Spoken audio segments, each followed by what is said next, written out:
que estar en Barcelona, que son, pues eso, o cuisine, de estas cosas que te sirven de maravilla, no sabes qué comes y tal, pero bueno, ya sabéis que los catalanes son así muy culturetas y muy puestos, y entonces la verdad es que comí de maravilla, nos lo pasamos bien, tomamos un penedés magnífico y a partir de ahí la amistad fue completa.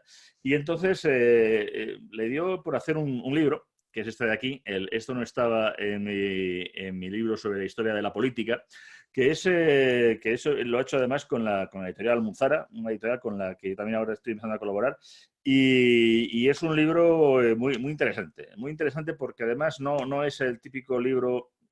Hay algunos libros, y yo además, de hecho, me encantaban. Yo tenía algunos libros al respecto, pues, de Luis Carandel, de Venceslao Fernández Flórez, que lo hice porque fue cronista parlamentario, algunos así clásicos, pero no había habido ninguno que tratara de todo lo que son estas anécdotas de la historia de la política, pero no solamente en España, sino en España, a lo largo de toda la historia, en todo el mundo, en Estados Unidos.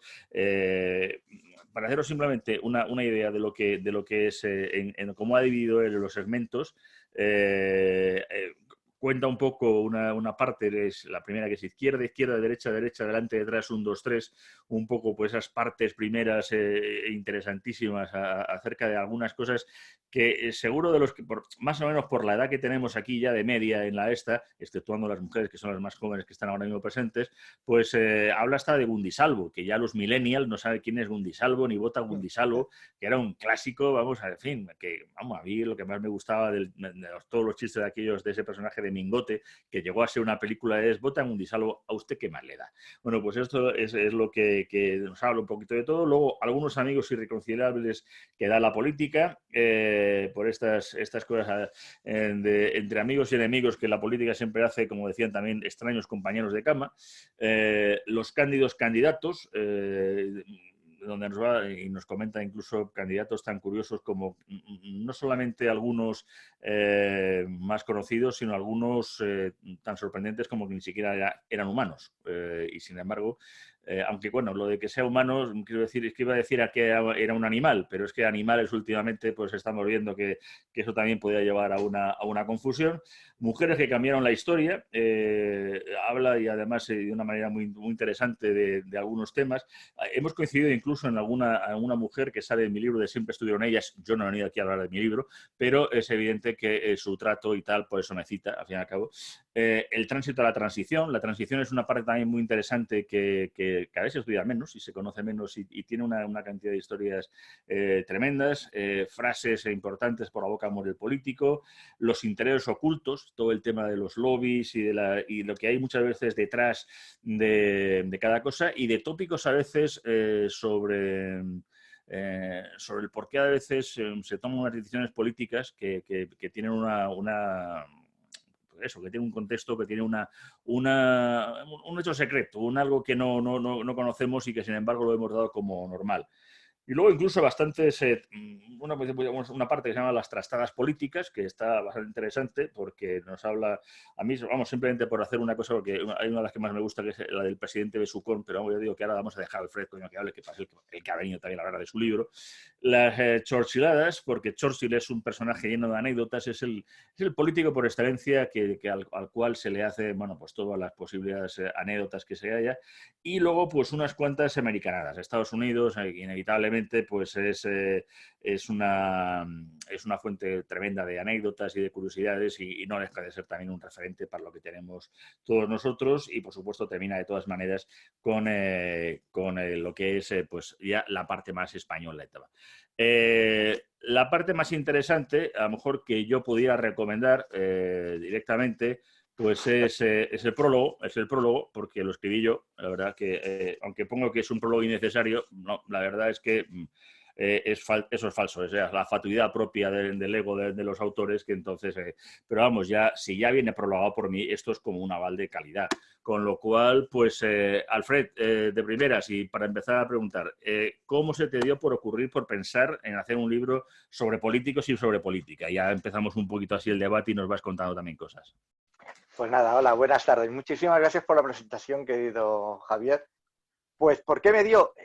Porque yo soy un recopilador de curiosidades, de anécdotas, y aparte de mi blog de 20 minutos, ya estáis listo que todo lo sabes, también tengo otro blog que es Cuaderno de Historias en Yahoo, que también llevo haciéndolo, escribiéndolo desde 2011. Es Y, cierto, es verdad. y siempre ando buscando la anécdota, la historia de la que tirar, aquella historia más desconocida, aquella intrahistoria de la historia menos explicada.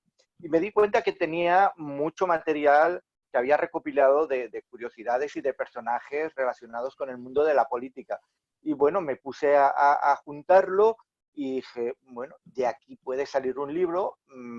Se lo presenté a Almuzara, les gustó la idea y luego contacté con el prologuista, o con quien yo quería que fuese el prologuista, que dijiste tú a la primera que sí, aparte de que, bueno, Después de que fue varios un... te dijeran que no, ya lo sé, en fin, soy consciente. Sí, evidentemente.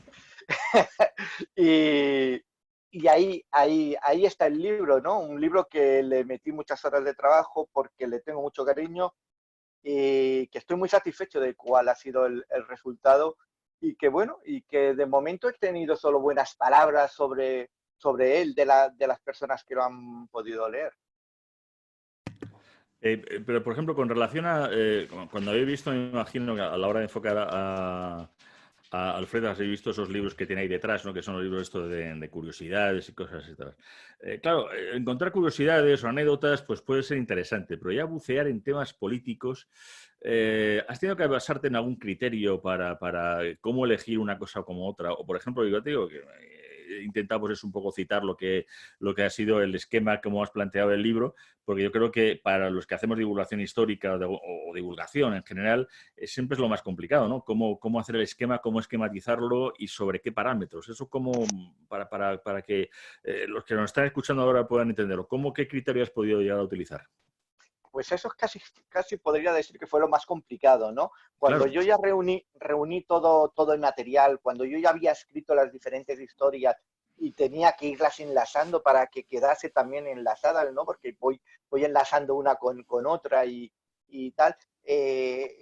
¿Cuáles podían ir dentro, cuáles no? ¿Cómo distribuir luego los capítulos? Porque yo no iba escribiendo capítulos, sino que fui escribiendo y luego lo fui colocando, ¿no? Es como los que somos más mayores nos acordamos del defragmentador de Windows, ¿no? Aquello que iba colocando y que se te tiraba toda la noche, pues lo mismo, ¿no? Ir colocando como si fuese un Tetris, ¿no? Los diferentes capítulos, diferentes cosas, e irlas buscando también un título que fuese llamativo y tal.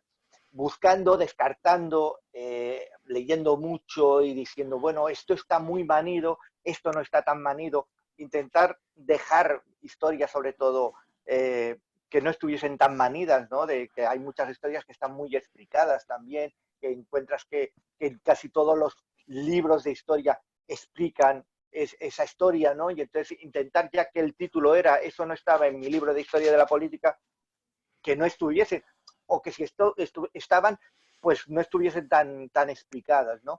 Y bueno, ese es un poco como yo me baso en mi trabajo. Intento, cuando tanto sea con mis libros como con mis posts, intento explicar las cosas menos explicadas, ¿no? Buscar todas aquellas curiosidades que, que están menos manidas. Y lo mismo he hecho con el libro. ¿Pero te han costado más las españolas o las extranjeras?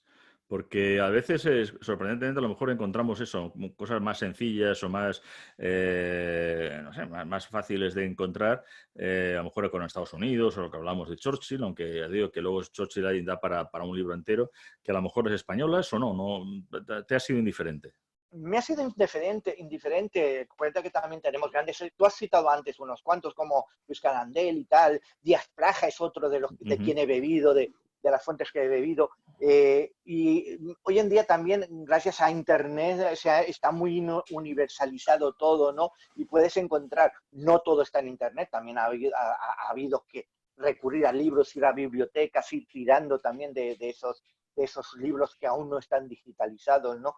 Pero esto es un poco el ir tirando del hilo.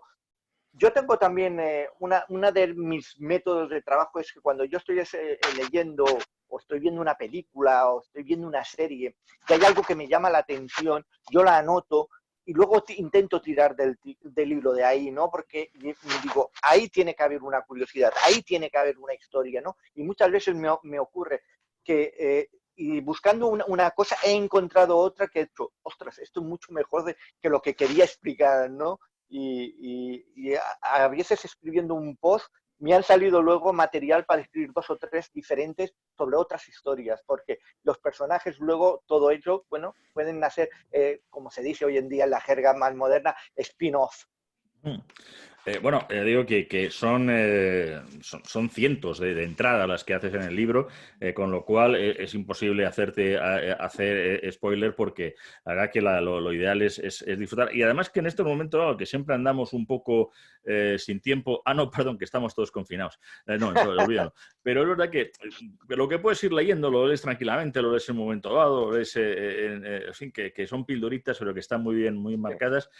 Pero ¿cuál es la que nos puedas contar así que más te sorprendiera, que más te haya sorprendido? O sea, que a la hora de escribir fue de las que dice, joder, o sea, hasta de la que me sentí orgulloso, dice, cosa más rara he encontrado y qué simpática o qué curiosa, no sé. Bueno, es que hay muchísimas, porque como soy No, hay un muchísimas, por eso te digo que... apasionado de las curiosidades, no podría decirte una en concreto que es la que de esto. Sí que hay unas cuantas que me apasionan y de diferentes historias. Yo, por ejemplo, tú has mencionado a Churchill y Churchill es uno de mis personajes favoritos, ¿no? Y que por eso le he tenido que dedicar un capítulo, porque yo creo que es uno de los políticos más completos que ha habido en la historia, ¿no? De universal de la política, aparte de que era un intelectual y era un tío que sabía mucho. Y luego tenía todos sus defectos de glotón, de alcohólico, de malhumorado, etcétera. Y entre ellos, el ser alcohólico me llevó a encontrar una anécdota que es fascinante, que es él antes de ser primer ministro y todo, él viajó en los años 30 a Estados Unidos, a Nueva York. Tenía que dar una charla, una serie de conferencias en Estados Unidos. Era la ley seca en Estados Unidos. Era un tío que le gustaba pimpar. ¿Y qué pasó? Tuvo un accidente bajando de un taxi, tenía que ir a una reunión, bajando del taxi, bajó por el lado que él normalmente estaba acostumbrado a bajar en Londres, sin mirar por dónde venía el tráfico que venía al revés de lo que él estaba acostumbrado, y un coche lo atropelló, un coche de los años 30, por tanto que no corría. Fueron unas pequeñas lesiones, pero lo suficiente como para ingresarlo, tenerlo en observación y conseguir que el médico le estampase una receta médica que le facultaba a poder tomar todos los días una copa de vino sin que lo sancionasen porque era la ley seca en Estados Unidos. Y se tiró todo aquel viaje que estuvo en Estados Unidos, que estuvo varias semanas, pudiendo ver todos los días en plena ley seca, porque tenía la receta para poder beber alcohol terapéutico. O sea, Yo creo que era fantástico. esto es como tener perro ahora en la cuarentena, ¿no? Tengo perro, puedo saltarme, poder pasar en fin, pues esto es igual, ¿no? Tengo la posibilidad de, lo siento, es que me pega un golpe y lo necesito. En el, en Bueno, en el libro pongo la receta, la receta, sí. acompaño la fotografía Mm. de la receta porque esta ¿no? Sí, sí, sí, sí, Está. está. Además, Churchill, como digo, era un tipo tan bien que podía sacar de quicio que a la esposa de Roosevelt la sacó de quicio cuando él se fue, cuando después del bombardeo de Pearl Harbor, él se fue a pasar unos días a la Casa Blanca, coincidiendo con las Navidades de aquel año de 1941. Se pasó todas las Navidades allí en la Casa Blanca hasta que la mujer de Roosevelt dijo: aquí no viene ningún invitado más a la Casa Blanca. Y por eso hay la Blake Heard, que está muy cerquita de la Casa Blanca, que es donde van los invitados oficiales desde entonces, porque era un tipo insufrible que a las 3 de la mañana se presentaba en el dormitorio, puro en mano y con la copa en pijama en el dormitorio para seguir hablando con el presidente de los Estados Unidos, y la mujer estaba loca, perdida de que se largase ya de una vez. Sí, no, además Eleanor, en fin, era toda una señora muy, muy todavía tradicional. No sé si me estáis viendo en espejo o no, porque estas veces cuando me llamas estas, pero esta es Se ve perfecto. esta es la famosa receta, la receta que está en el libro, que pues ya digo, también el libro está ilustrado, viene con fotos, viene con curiosidades, o sea, con lo cual es un libro más de lo más curioso. Me ha venido a la anécdota, porque esto, cuando yo daba clases también como politólogo para el tema sobre todo en Iberoamérica, con relación a los conceptos de gobernabilidad, gobierno de administración pública, hay uno de los primeros ejemplos que se ponen, es que es elegir entre tres candidatos. Entonces pones un candidato, bueno, pues es un señor que es un mujeriego, que además incumple sus promesas, ha hecho completamente todo lo contrario, se ha saltado por el programa por el que llega al poder, y además para colmo no quiere abandonarlo por nada del mundo. Otro es un señor que se levanta a la hora que le da la gana, que se pega un lingotazo de whisky de buena mañana, es un alcohólico, es un fumador, y el tercero, pues es un señor, es un vegetariano que además le encantan los animales, le encantan las... no sé dónde estamos ahora mismo. ¿Me estáis viendo a mí o no sé quién? Sí, no sé quién que nos ha conectado aquí. Sí, no sé. Ahora, Ahora, vale, no bien. sé, había Y salido. el tercer candidato, pues lo que me digo, es un candidato, vamos, que lo que cumple, lo que dice lo cumple, es vegetariano, no fuma, es amante de los animales, de los perros, de las mascotas, es pintor, pinta, y entonces había que elegir entre esos tres candidatos. Entonces, pues, bueno, pues obviamente, claro, la pregunta tiene toda la trampa del mundo. El primer candidato es Roosevelt, que se saltó evidentemente su propio programa electoral, entre otras cosas. El segundo es Churchill, que evidentemente era un señor que no se levantaba, sino era con Johnny Walker. Y el tercero es Hitler, que será Hitler, pero el chico era vegetariano. Sí. Desde luego, su programa electoral lo llevó a rajatabla, le montaban los animales, los niños y todo el tema. Que luego ya le diera por los genocidios es otra cosa. Pero por eso que muchas veces los planteamientos acerca de lo que es lo personal, de lo político, a veces nos llevan a grandes sorpresas. Y que viene, mira, y así lo hilo. ¿Y cuál es el personaje político, por tanto, que más te ha sorprendido, aparte de Churchill? Pues hay varios personajes. Uno de los personajes que era muy jovencito cuando él estaba, era joven cuando él estaba, pero que para mí creo que en España es el personaje también político que a mí me ha fascinado, es Adolfo Suárez, que es el que consiguió sentar todos en la mesa, derechas e izquierdas, ¿no? El café para todos.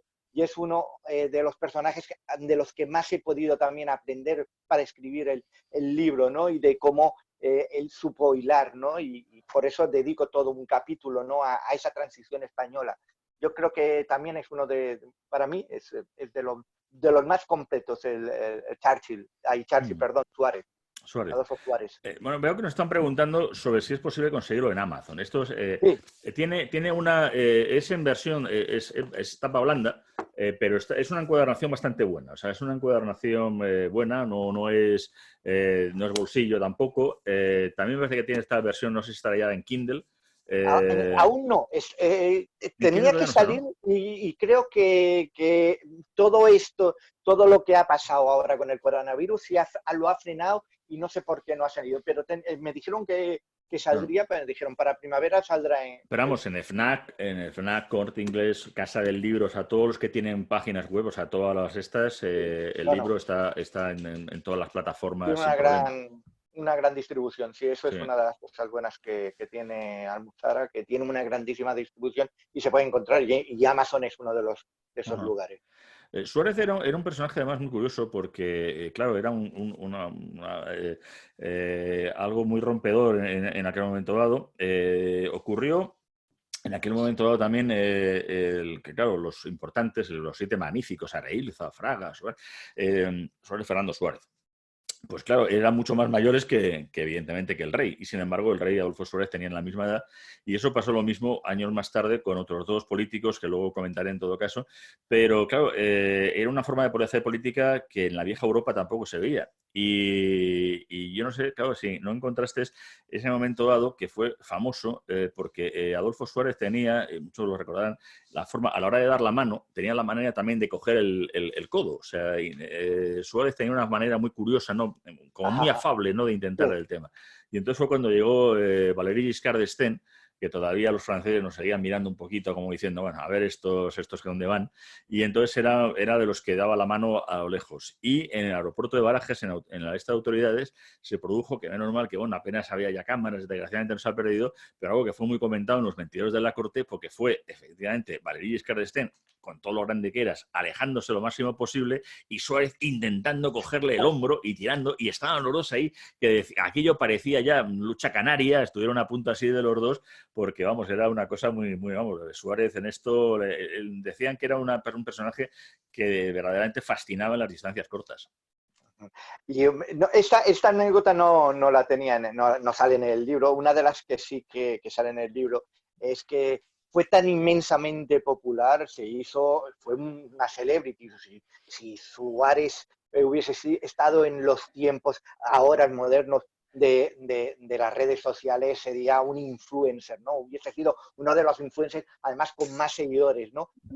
Hasta tal punto que le solicitaban autógrafos todo el mundo. Y una gran cantidad de autógrafos que están repartidos por ahí, de Suárez, de la fotografía de Suárez, no son de la firma de Suárez, sino se contrató a un falsificador que iba a la Moncloa una vez por semana a firmar fotografías de Suárez, de Adolfo Suárez, y para enviarlas por correo a todas aquellas personas que solicitaban una foto de Suárez.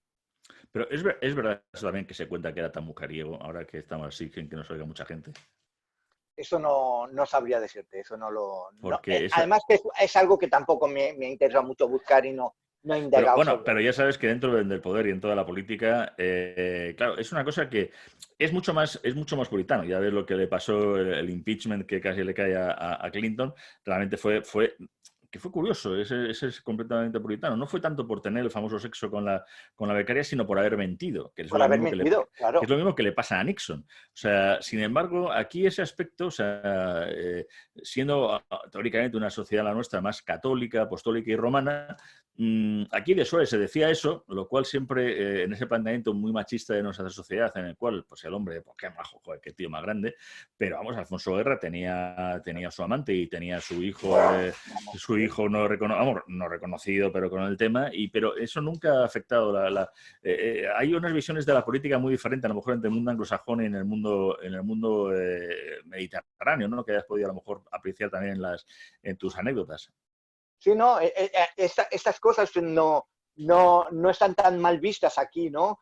O no han estado tan mal vistas. Ahora supongo que con la nueva política también de buen rollismo, de políticamente correcto y eso, no estaría tan bien visto, ¿no? De que un candidato político tuviese amantes, hijos ilegítimos, etcétera. Pero antes no estaba tan mal visto. Sin embargo, sí, en los países anglosajones o por ahí, por el norte de Europa, cuántas dimisiones han habido porque se ha descubierto que un candidato o ha tenido un amante o era homosexual, etcétera, ¿no? Aquí, afortunadamente, hasta ahora no ha habido ningún escándalo de este tipo en el que un político ha tenido que renunciar al cargo. Se ha sabido diferenciar. Podía ser un mujeriego, pero si su trabajo lo hacía bien, ¿por qué iba a dimitir?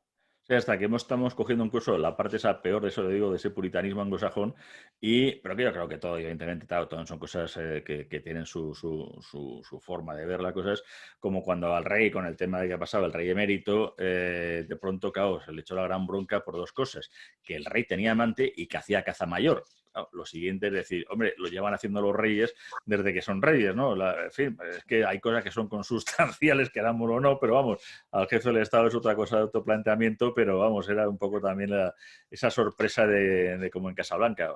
Me han dicho que aquí se juega, ¿no? Pues hombre, pero aquí lo importante evidentemente es la política, pero la mentira siempre se ha permitido más. ¿Tú has encontrado cuál ha sido a lo mejor el político más mentiroso que hayas podido encontrar en tus anécdotas?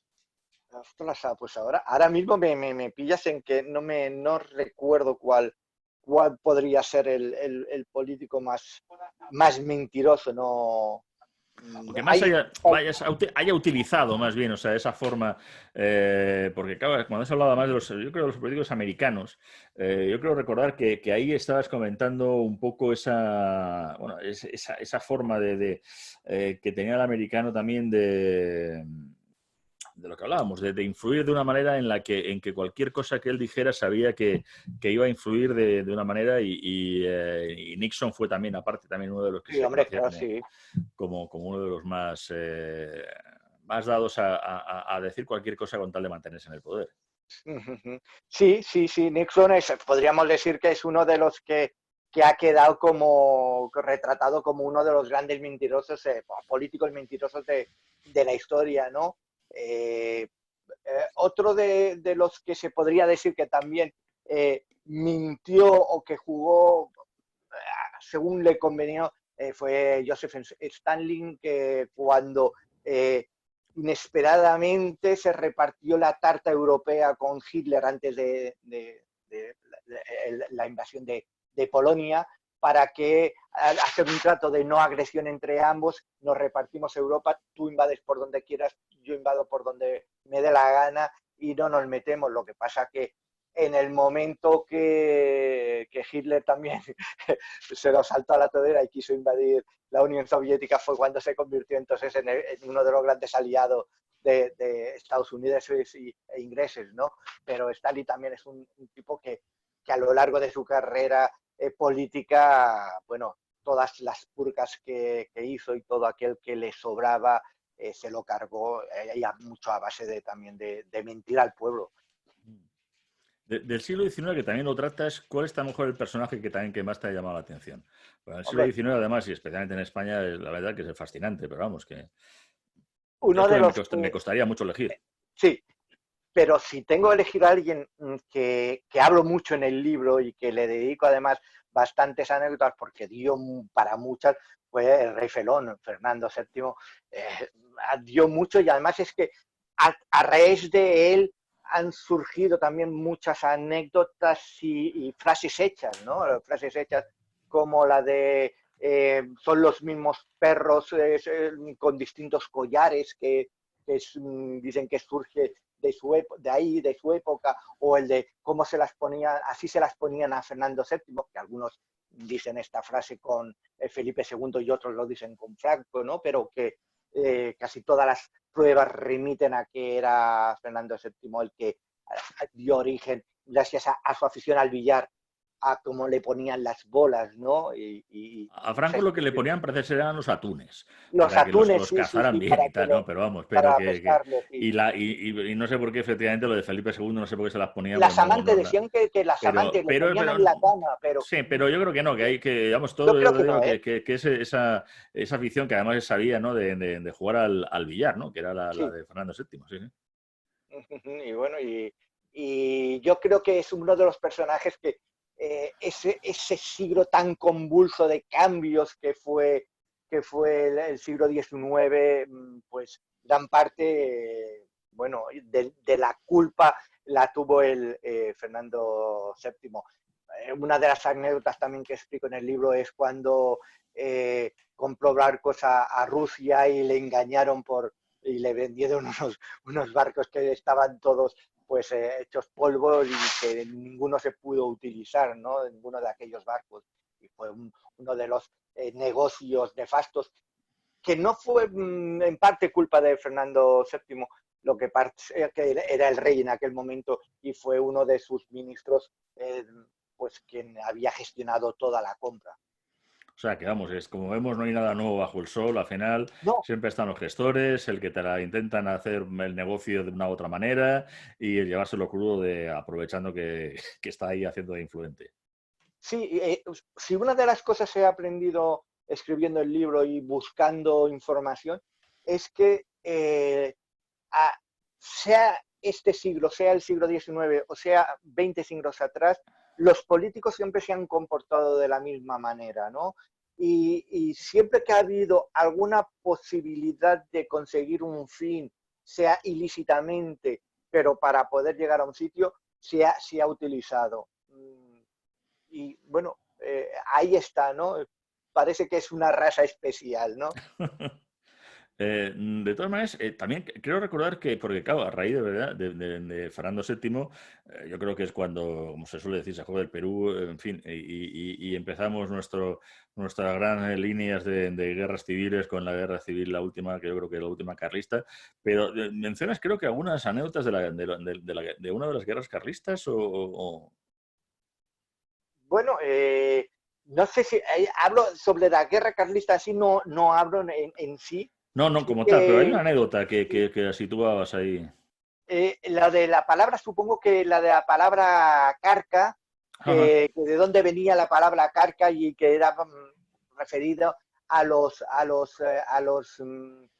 conservadores, ¿no? Y a los más absolutistas, ¿no? Y también creo recordar que también incluí el término guiri, El que el guiri, término sí, guiri lo que de guiri. llamamos Sí. despectivamente a los extranjeros era como los carlistas llamaban a los que estaban a favor de la reina Cristina y que entonces le llamaban guiristinos a los que eran contra los carlistas, ¿no? Y de ahí viene lo de guiri, ¿no? De los Mm. guiristinos.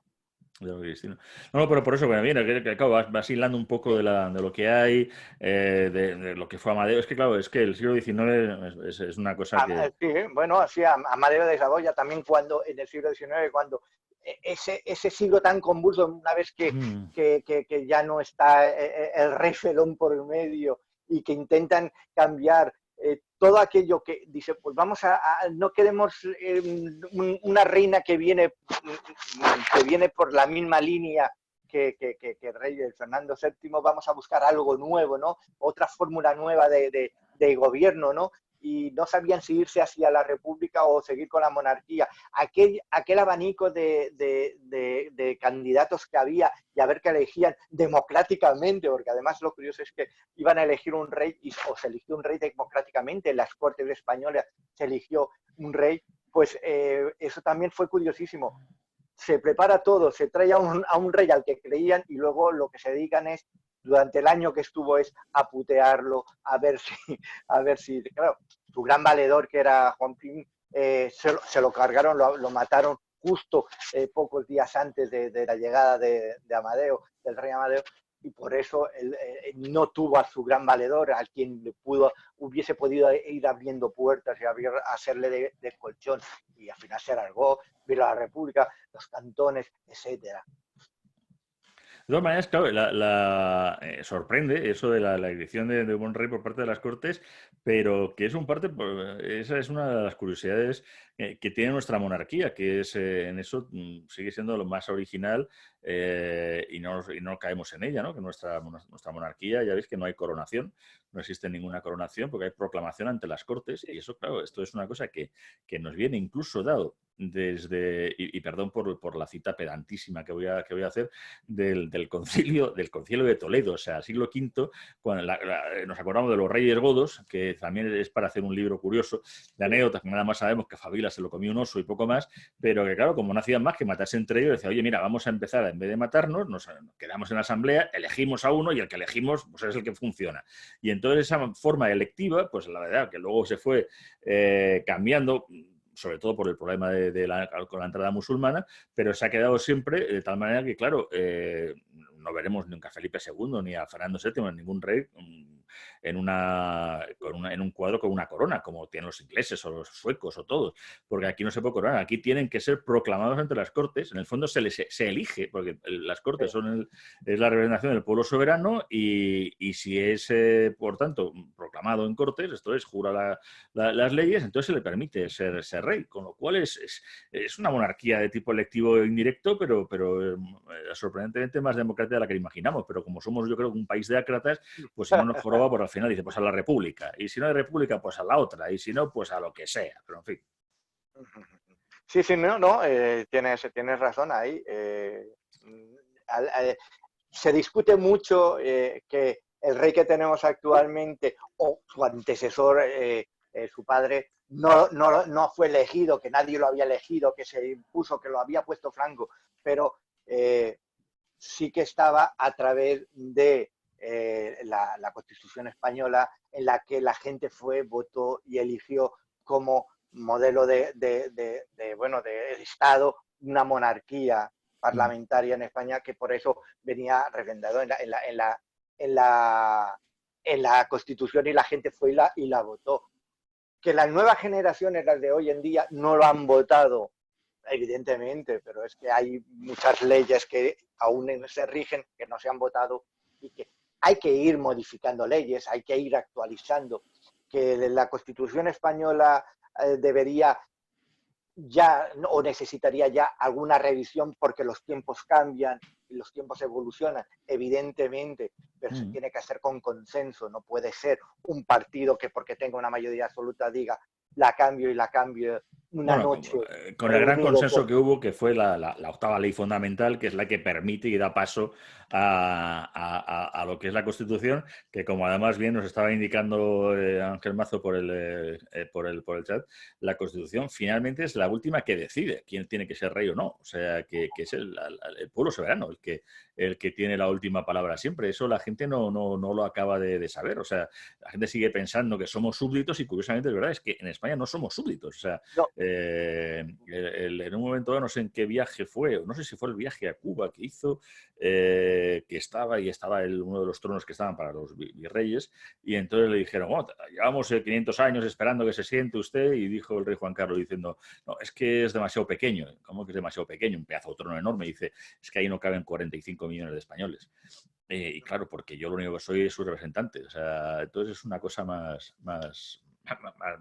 curioso. Nos están también preguntando que cuál es el político a lo mejor más humorístico. No sé si en el punto de vista que tiene más sentido del humor o qué ha resultado ser más pues, chistoso. Como...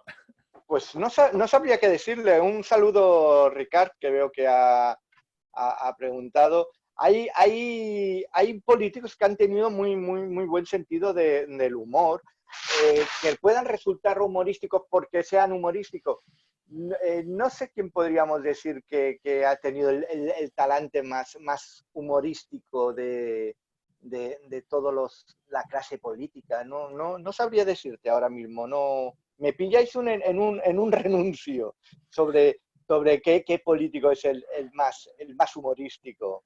Bueno, lo que había sí que mucha retranca, claro, hay anécdotas que es que ya digo que el libro da para muchos libros más y sobre todo porque has querido tratar también otras partes, ya digo, de la historia, no solamente de España y muchas épocas, con lo cual vamos, sería solamente un primer tomo, pero esa broma y esa forma de tener en el parlamentarismo, por ejemplo, de principios del siglo XX, es tan curioso como que en un momento dado estaban pegándose ahí verbalmente entre unos y otros, y a Gil Robles, quiero recordar que fue al que le dijeron uno de los de la oposición diciendo, claro, es que usted es de los que se viste con calzoncillos de seda, y le responde Gil Robles y dice, no sabía que la mujer de su señoría era Sí, tan sí, indiscreta.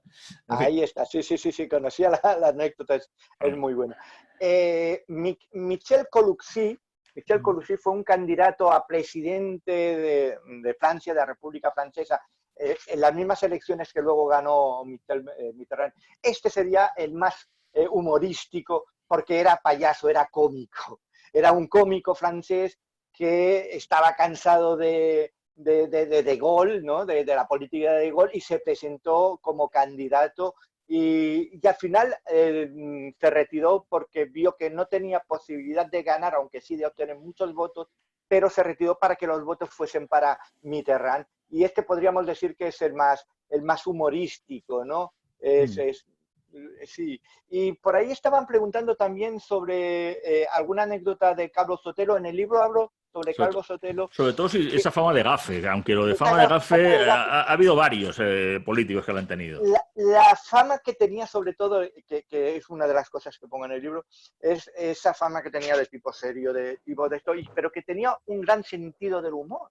Mm. Y en una de las veces que un periodista le preguntó si él escribía, le gustaba escribir, y él, aparte de que se puede decir que de todos los presidentes que ha habido del gobierno es el más intelectual de todos los que ha habido, él le dijo al periodista, no, si yo escribo cada día y todos los días publico. Y se quedó así, dice, sí, en el boletín oficial del Estado. Y esa fue la respuesta que dio Calvo Sotelo al periodista. Hay también una pregunta que nos están haciendo por quien fue la musa de la transición, ¿no? Carmen Díez de Rivera. Y las relaciones, aquí señala claramente que laborales de Adolfo Suárez, porque ya digo que como ya siempre hemos hablado, creo que no la tratas en tu libro No a la Carmen trato, Díez. hay tantísimos personajes y tuve que hacer una Claro. selección también de anécdotas, etcétera, ¿no? Entonces, la transición es solo un capítulo de unas cuantas páginas dentro del libro donde intento tocar de muy abuela pluma algunas anécdotas que sucedieron, pero no con la gran cantidad de personajes que hubo durante la transición, no se puede tocar a todos. Uno de los personajes, por ejemplo, que toco, una de las anécdotas que toco es de mi admirado Eduard Punset cuando era ministro, ¿no? Que lo enviaron de ministro a Bruselas para, bueno, conseguir a ver si España entraba en la Comunidad Económica Europea, como se llamaba por aquel entonces. Esa fama que tenía de despistado y tal, pues es cierto, era un tipo despistado y además siempre él lo decía. Y en una de esas recepciones a las que tuvo que acudieron a un restaurante, el restaurante de un hotel donde había que ir de gala y él no iba de gala y finalmente se tuvo que cambiar la chaqueta con uno de los camareros para poder llevar él una chaqueta acorde con los comensales, ¿no? Es una de esas anécdotas, ¿no? que el bueno recordado Eduard Punset nos dejó, ¿no? Otra de las curiosidades del tiempo ya, de la transición, ya del final de la transición, que fue la noche del 28 de octubre de 1982, cuando ganó el Partido Socialista las elecciones generales, se hizo un fiestorro, se hizo el fiestorro durante la misma noche electoral en el Hotel Palace, donde se congregó a la florinata de la política, los intelectuales, cantantes y de todo allí, que se hizo una gran cena mientras que se iba haciendo el recuento, porque ya se sabía que iba a ganar Felipe González. Y uno de los invitados de honor en aquella cena, que además lo menciono en el libro, era un empresario colombiano que entonces era empresario y que había venido a España porque estaba interesado también un poco en aprender política porque quería hacer política en su Colombia natal, ¿no? Y luego resultó ser con los años que fue el mayor narcotraficante de la historia, ¿no? Don Pablo. Don Pablo Escobar. Sí, sí. Así que estaba en la mesa sentado junto a Luis Miguel Dominguín, en la misma mesa que ya hay fotografías, aparecen fotografías, ¿no? de Pablo Escobar con Luis Miguel Dominguín en la misma mesa. Y bueno, fue uno de los invitados en aquella, cuando aún no se sabía que era un narcotraficante. De todas maneras, también hay una parte, todo un segmento que se dedica a mujeres, también en la política. Hay una que a mí especialmente, claro, tengo debilidad. De todas maneras, coméntanos también sobre alguna otra que te parezca interesante. Pero eso que siempre hemos llegado tarde al feminismo, yo creo que es absurdo porque no es así. Estuvimos en el primer nivel también, como el Reino Unido, Chicago, es verdad, pero estábamos en esos tiempos en los que todo estaba cambiando en todo el mundo. Y hablo en este caso de una mujer que la llamaron la divorciadora. Cuéntanos algo de la divorciadora. Sí, la historia además, esta historia la conocí gracias a tu libro, siempre estuvieron ellas, que te menciono también en las fuentes del libro. Y bueno, qué bien hilamos, parece que no somos amigos, ¿eh? No, esto no, no ha parece que quedado así. nos conocemos, ¿no? Y bueno, y este personaje, esta anécdota la conocí mucho gracias a tu libro. Y bueno, y la pongo, que ella hizo bueno, tenía una columna en el periódico en el que escribía sobre, y bueno, buscaba y le llamaron la divorciadora y llegó a escribir un libro, ¿no? Sobre los pros y los contras, la gente cómo se le escribía quejándose o quien le alababa, ¿no? En aquella época, cuando no estaban acostumbrados, ¿no? A que una mujer, además, desde una tribuna como un periódico, pudiese expresar todo aquello y hablase del divorcio. Es que estamos hablando de muy de principio del siglo XX, o sea, estamos pero muy al Sí, sí, principio, o sea, estamos eso. en pleno reinado de Alfonso XIII, cuando esto Sí, sí, ocurre. sí, sí. ¿Y qué otra mujer así interesante? Mujeres muchísimas, pero quiero hablar de una que ha sido injustamente pues, ignorada. Y Claudette Colvin es estadounidense. Era una niña de 15 años. Una niña de 15 años que en Montgomery, en Alabama, no se levantó del autobús para cederle el asiento a una persona blanca. Y me dijiste, no, te estás equivocando, esa fue Rosa Parks. No, es que Claudette Colvin hizo eso mismo 6 meses antes que Rosa Parks. Y lo hizo y no se levantó. Y se montó el pitoste, el mismo pitoste en un principio que se montó posteriormente con Rosa Parks. Lo que ocurre es que esta niña de 15 años, poquito después, fue violada por un hombre blanco que la dejó embarazada, y los grupos afroamericanos, que además venían de lo más religioso, ¿no? de la cultura, dijeron, no podemos tener como representante para nuestra lucha, para nuestra reivindicación, a una niña, 15 años, embarazada, y que además ella no quiso denunciar, no quiso decir quién la había violado, etcétera, y la apartaron. Y volvieron a montar todo el pitoste para que después, unos meses después, Rosa Parks hiciese lo mismo, y además ya todo preparados con cámaras y acción, o sea, hasta con taquígrafos. Si me permitís un momentito, son las 8. Yo creo que también Sí, nosotros, aunque estemos aquí, nos tenemos que sumar, yo creo que a ese aplauso sí, sí, que se sí. merecen los Vamos sanitarios a y toda aplaudir, la sí. gente que está ahí luchando en primera fila y va por todos nosotros, aunque no nos oigan ahora mismo en los balcones, pero también queda aquí también nuestro homenaje. Pues sí, sí, sí, sí, sí, sí.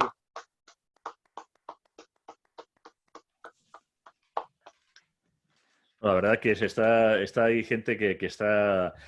ahí es donde están saliendo, hablamos eso de héroes, heroínas y tal, al final es el pueblo siempre el que acaba siendo también un protagonista de la historia. Que yo no sé si haces también ahí una mención, porque aquí has querido hacer en la que el pueblo tenga así un referente especial en una situación así muy específica en el libro, Alfred. Perdona, no te he oído bien, no te he Sí, no, escuchado bien. en la que el pueblo se haya convertido en protagonista, que lo hayas comentado así un poco también como el gran Sí, político del momento. vale, sí.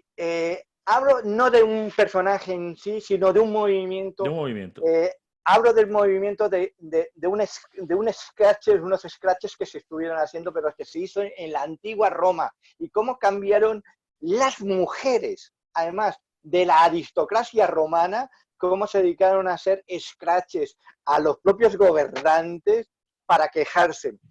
Tenemos que remontarnos en el momento bueno, de las guerras romanas, en las que algunas se ganaron, otras se perdieron, y hubo un momento en las que se perdió muchas cosas, mucho dinero, y en las que se le solicitó a las aristócratas, por decirlo de algún modo, del Imperio Romano, que no hiciesen opulencia de sus ganancias, de todo lo que tenían, que no se pusiesen joyas, que no se paseasen en coches de caballo por la ciudad, ya que había mucha gente que no tenía nada, había mucha gente que se había quedado sin nada. Y así lo pasaron varias décadas en las que no se pudo hacer esa ostentación, hasta que llegó un momento en que había otra vez el Imperio Romano volvió a resurgir, volvió a estar arriba, y dijeron, ahora queremos llevar los collares. Pero salió una ley que dijeron que no lo podían llevar, y ellas salieron a las calles y se manifestaron, y salieron con sus coches de caballos y con todas sus joyas puestas, y se fueron a las puertas de las casas de los cónsules y de los senadores y de los grandes gobernadores de la Roma antigua, quejándose, hasta que al final les permitieron que pudiesen hacerlo, ¿no? Eso es un poco el pueblo, pero no es el pueblo llano, sino es el pueblo más alto, el que también a veces tenía cosas que pedir y que solicitar. Bueno, normalmente siempre se ha dicho que al final el pueblo ya no es la carne de cañón de las revoluciones, pero siempre es la burguesía, la clase media, quien está detrás de esas revoluciones. Hombre, a veces son la aristocracia, pero claro, la clase media, ya se sabe, son aquellos que tienen los gustos de la clase alta, pero los ingresos de la clase baja. Entonces, claro, con lo cual inevitablemente tienden que llevar a las revoluciones. ¿Cuál es la parte, tratas de Roma, pero eso, el político más antiguo del que hablas en el libro, ¿cuál era? No recuerdo ahora. Creo, si no me recuerdo mal, Demóstenes creo que es uno de los más antiguos que hablo, si no recuerdo mal. Hablo de una de las anécdotas de uno de los primeros corruptos de la historia, del primer corrupto, por decirlo, el primer corrupto de la historia, que, bueno, griego, que tenía que opinar y que le pidieron que no opinase, que no dijese, que no hablase, y él a cambio bueno, de un dinero que le dieron, no es que no dijese nada en contra de otros, sino que fingió tener una afonía, se tapó con una especie de pañuelo, de bufanda, ¿no? Y que dijo que no podía hablar. Y entonces así fue como consiguió el no hablar, tener que hablar más de los Tales, de Tales, de los ciudadanos de Tales. De Demóstenes, ¿qué cuentas? Mileto, perdona, De Tales de Mileto. Porque de perdona. Demóstenes, ¿qué cuentas? La parte como orador, que él fue, vamos, siempre se le ha dado a él como un poco el padre de la oratoria moderna, pese a Sí, ser sí, sí, sí. tartamudo, ¿no? Ajá, ajá, sí, es uno de los grandes oradores que tenía. Pero bueno, estas cosas que tienen la historia, no hablo de esta historia, en concreto, pero bueno, se ha sabido, ¿no? Y cuánta gente que es tartamuda o que tiene alguna dificultad a la hora de hablar, luego han sido grandes cantantes, ¿no? O han sido grandes oradores. En el momento de ponerse frente a un auditorio, no han tartamudeado para nada, ¿no? Hay muchísimos personajes en el libro. Hay uno que querría hablar, porque además se me lo tenía aquí guardado la página, ¿no? Que es hablar de John Stuart. John Stuart llegó a ser el primer ministro de Gran Bretaña con Jorge III. Estamos hablando del siglo XVIII, creo que no, XVII, sí. Y en Gran Bretaña había un encargado que era encargado del retrete real. ¿Quién era el encargado del retrete real? Pues era la persona que cada vez que iba, bueno, su majestad al baño, al retrete, pues la persona que tenía que limpiarle el culete. Y esto no era cualquier persona, no, ese trabajo no lo podía hacer un lacayo, no lo podía hacer cualquier persona, sino tenían que hacerlo personas de la aristocracia, personas de la máxima confianza del rey. Cualquier persona no le podía tocar el culo al rey. Y por eso tenía que ser alguien muy de su confianza.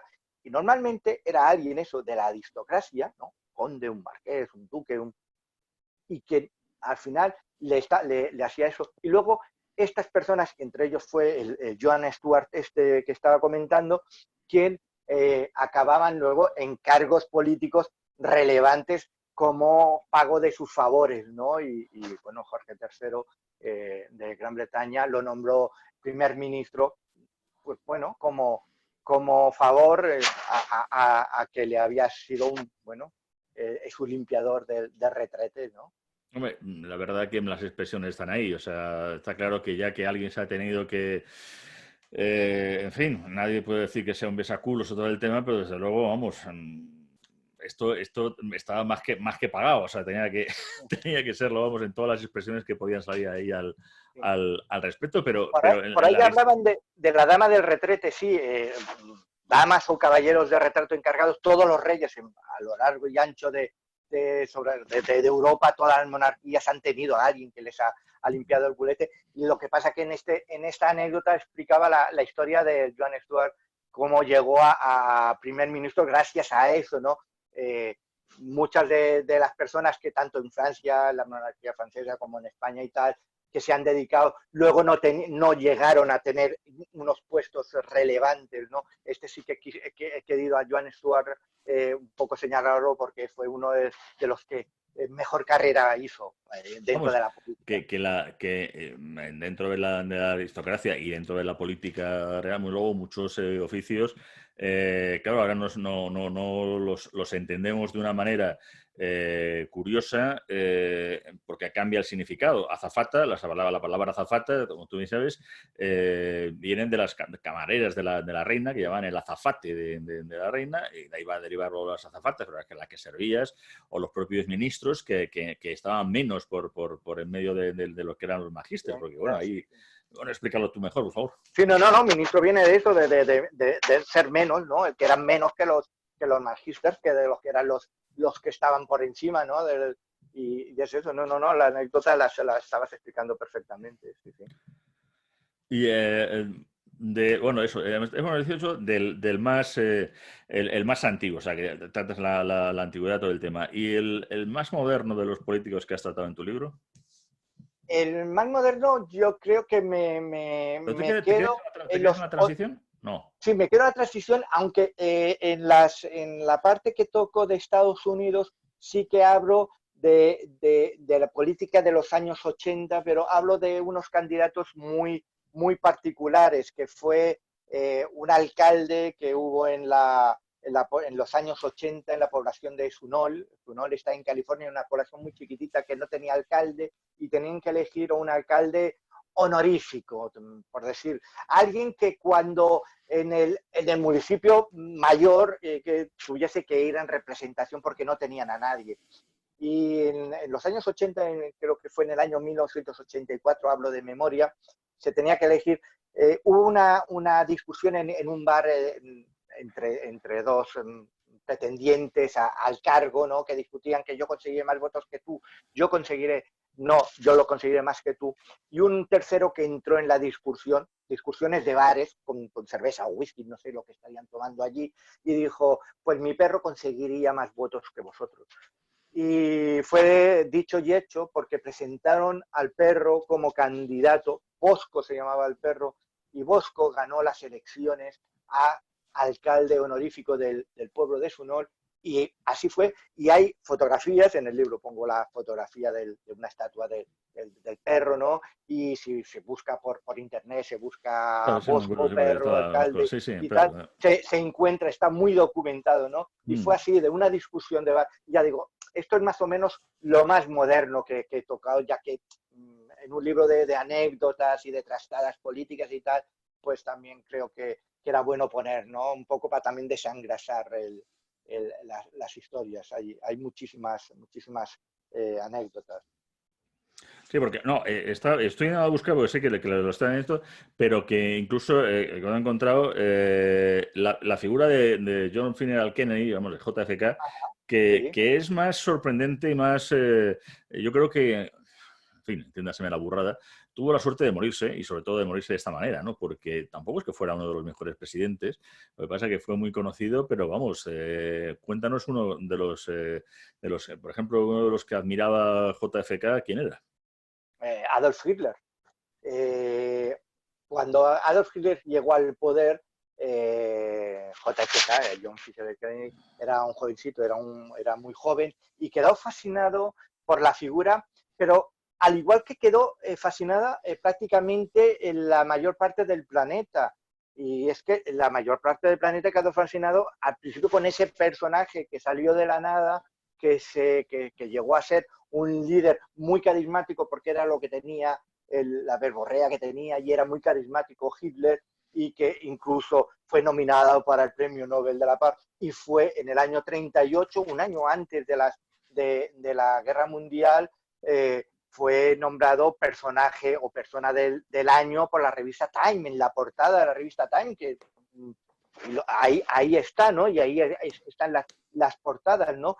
Y John Fisher Kennedy durante sus años de juventud hizo un viaje, una tour por Europa con un coche, un descapotable, con su mejor amigo, ¿no? Y fue recorriendo varios países, y cuando llegó a Alemania, que vio todo lo que estaba viviendo porque acababa de llegar al gobierno Hitler, pues quedó un poco fascinado. Incluso en su Monesheim iba escribiendo, que luego salió un libro de ahí, de ese libro de viaje, pues ahí también iba anotando cosas, y había cosas que ponían que, ostras, que si lo sacas un poco de contexto, podría quedar como que, hostia, Kennedy también pensaba en la raza aria, ¿no? Y tal, ¿no? Porque varios comentarios que hacía él, ¿no? De que, como justificando, ¿no? Que las primeras decisiones que había tomado contra el pueblo judío de Hitler, las decisiones aquellas que había tomado, pues, hostias, Es que es muy sorprendente, claro, claro, perdón que te corte, que, simplemente por el hecho de que, claro, ahora mismo Hitler se nos queda en el remanente con lo que ha sido, con lo que fue, y los 60 millones de la Segunda Guerra Mundial y todo lo que ocurre. Pero en los años 30 tenía fascinado a media Europa, porque el rey sí, Jorge de Inglaterra, o sea, el movimiento nazi, pero claro, que ahora mismo cualquier cosa de hablar nazi ahora mismo, pues es una cosa así. Bueno, hubo un movimiento nazi en Estados Unidos y hubo un movimiento sí. nazi en el Reino Unido, pero muy importante. Muy importante, y en Estados Unidos se llenaban, el Madison Square Garden se llenaba por cada vez que montaban bueno, algún evento, y iban allí la gente, los desfiles, y en el libro pongo una Uh -huh. fotografía de uno de los desfiles por la Quinta Avenida que estaba atestada de personas que saludaban, bueno, entusiasmada, ¿no? Al nazismo que estaba desfilando, ¿no? Y bueno, luego las cosas cambiaron, pero bueno, se dejó, ya he dicho, medio planeta se dejó embelesar por el carisma que tenía Hitler. Claro, porque siempre además hay estudios también, aparte, claro, de lo que supone la imagen y el concepto de imagen que tenemos, aparte de que la oratoria, las oratorias de aquellos años, cualquiera, da igual el personaje, si es Indalecio Prieto o si es Hitler, era una oratoria que ahora nos resulta muy extraña. En aquella época esa forma impetuosa de hablar, pero claro, lo que nunca hemos visto, lo que hablamos también un poco cuando decía que si era vegetariano y tal, es que ver los discursos de Hitler, no en la cámara rápida o con el tema, o hablando, y claro, parece que Hitler está siempre hablando como en la película El hundimiento, pegando voces y tal. No, o sea, claro, no era así, pero claro, es lo que se nos ha quedado porque en el inconsciente ahora mismo nuestro no podemos imaginarnos a un Hitler que no sea de otra manera. Mira, esta es la foto del perrete que fue alcalde, siempre lo habíamos contado, Bosco, Sí. que fue alcalde. O sea, luego decimos que hay mucho alcalde perro y luego, mira, hay perros que también son alcaldes. Pero sí, o sea, bueno, en Estados Unidos en eso y en las leyes que tiene muchas veces, eso ya es para hacer también un libro entero de anécdotas, que yo no sé si en algunos otros libros has contado algunas anécdotas de leyes extrañas de Estados Unidos. Sí, Hay para no en el libro, pero sí en el blog en el una blog, me entrada parece, ¿no? en el blog tengo una entrada con leyes absurdas de Estados Unidos, esa de que ahí ahora mismo no sé en qué estado, pero hay uno de los estados en los que si una mujer coge un coche un domingo, delante de ella no puede ir a más de 10 kilómetros por hora, por decir una velocidad, y delante de ella tiene que ir otra persona con unas banderas haciendo aspavientos para avisar de que viene detrás de él una mujer en coche, ¿no? Ese existe, ¿no? Yo sé, no sé, ahora mismo lo tengo en el blog, pero existe, ¿no? Esa ley. Todas estas leyes absurdas que nacen, la mayoría nacen de resoluciones judiciales porque a alguien le ha pasado o alguien ha ido a un sitio, se ha resbalado y le ha pasado algo y luego sale una ley que nadie puede comer un helado llevando como mascota un oso de peluche, por decirte algo, porque en cierta ocasión alguien se resbaló en un establecimiento y llevaba un oso de peluche y lo demandó y entonces dijeron, bueno, pues para evitarlo pues no se puede hacer. Estados Unidos también, como digo en el libro, tiene muchas anécdotas, igual que Churchill, tiene España, etcétera, ¿no? Pero Estados Unidos es uno de los personajes también que he destacado en el libro es Jimmy Carter. Jimmy Carter, que era un tipo que era campechano, el rey de los cacahuetes, ¿no? Y tenía fama de campechano hasta tal punto que en cierta ocasión lo invitaron a Buckingham Palace, que estaba allí la reina Isabel, pero también estaba la reina madre, entonces vivía la reina madre, estamos hablando de hace 40 años aproximadamente, y que él va y cuando vio la reina madre vivía hasta hace 2 días, esa mujer en Ginebra. Por eso, mira, a base de Ginebra, ¿no? Y cuando él la vio, era un tío que iba tan de campechano y vio a esa afable ancianita allá y tal, que le endosó un beso en todos los morros de la reina madre, ¿no? Y bueno, aquello fue un pitoste, ¿no? Que se montó porque nadie supo reaccionar, ¿no? Y luego, años después, no sé si fue en unas memorias o fue en una entrevista que le hicieron, la reina madre dijo, es que desde la muerte de mi marido, el rey, dice, nadie me había besado hasta que lo hizo Jimmy Carter. Mm. Y de bueno, aparte de todas maneras que seguimos abiertos también a las preguntas que podáis hacer también los miembros del Ateneo o cosas así, incluso si queréis hacer alguna pregunta en abierto, en fin, pues ya llevamos ahí un tiempo también para que se pueda hacer ya también hasta un pequeño debate abriendo preguntas. Es más, hasta incluso sobre tus otros trabajos que has tenido, porque no sé, de anécdotas ya digo que sobre el día está listo que todo lo sabe, yo es que no sabía elegir ninguna, pero te voy a hacer dos preguntas. ¿Cuál es la anécdota más curiosa, yo creo que para tu entender sale en el libro de sexo y en el libro de Navidad? Para que haya un poquito de todo. Porque En yo el creo que libro de sexo también... y en el de Navidad. Pues en el de sexo hay muchísimo. Bueno, esto es un libro de curiosidades. De Es todo curiosidades, no es ninguna curiosidades. cochinada, no es Y ninguna no, no, no, cochinada. no, no, no, no. No, no.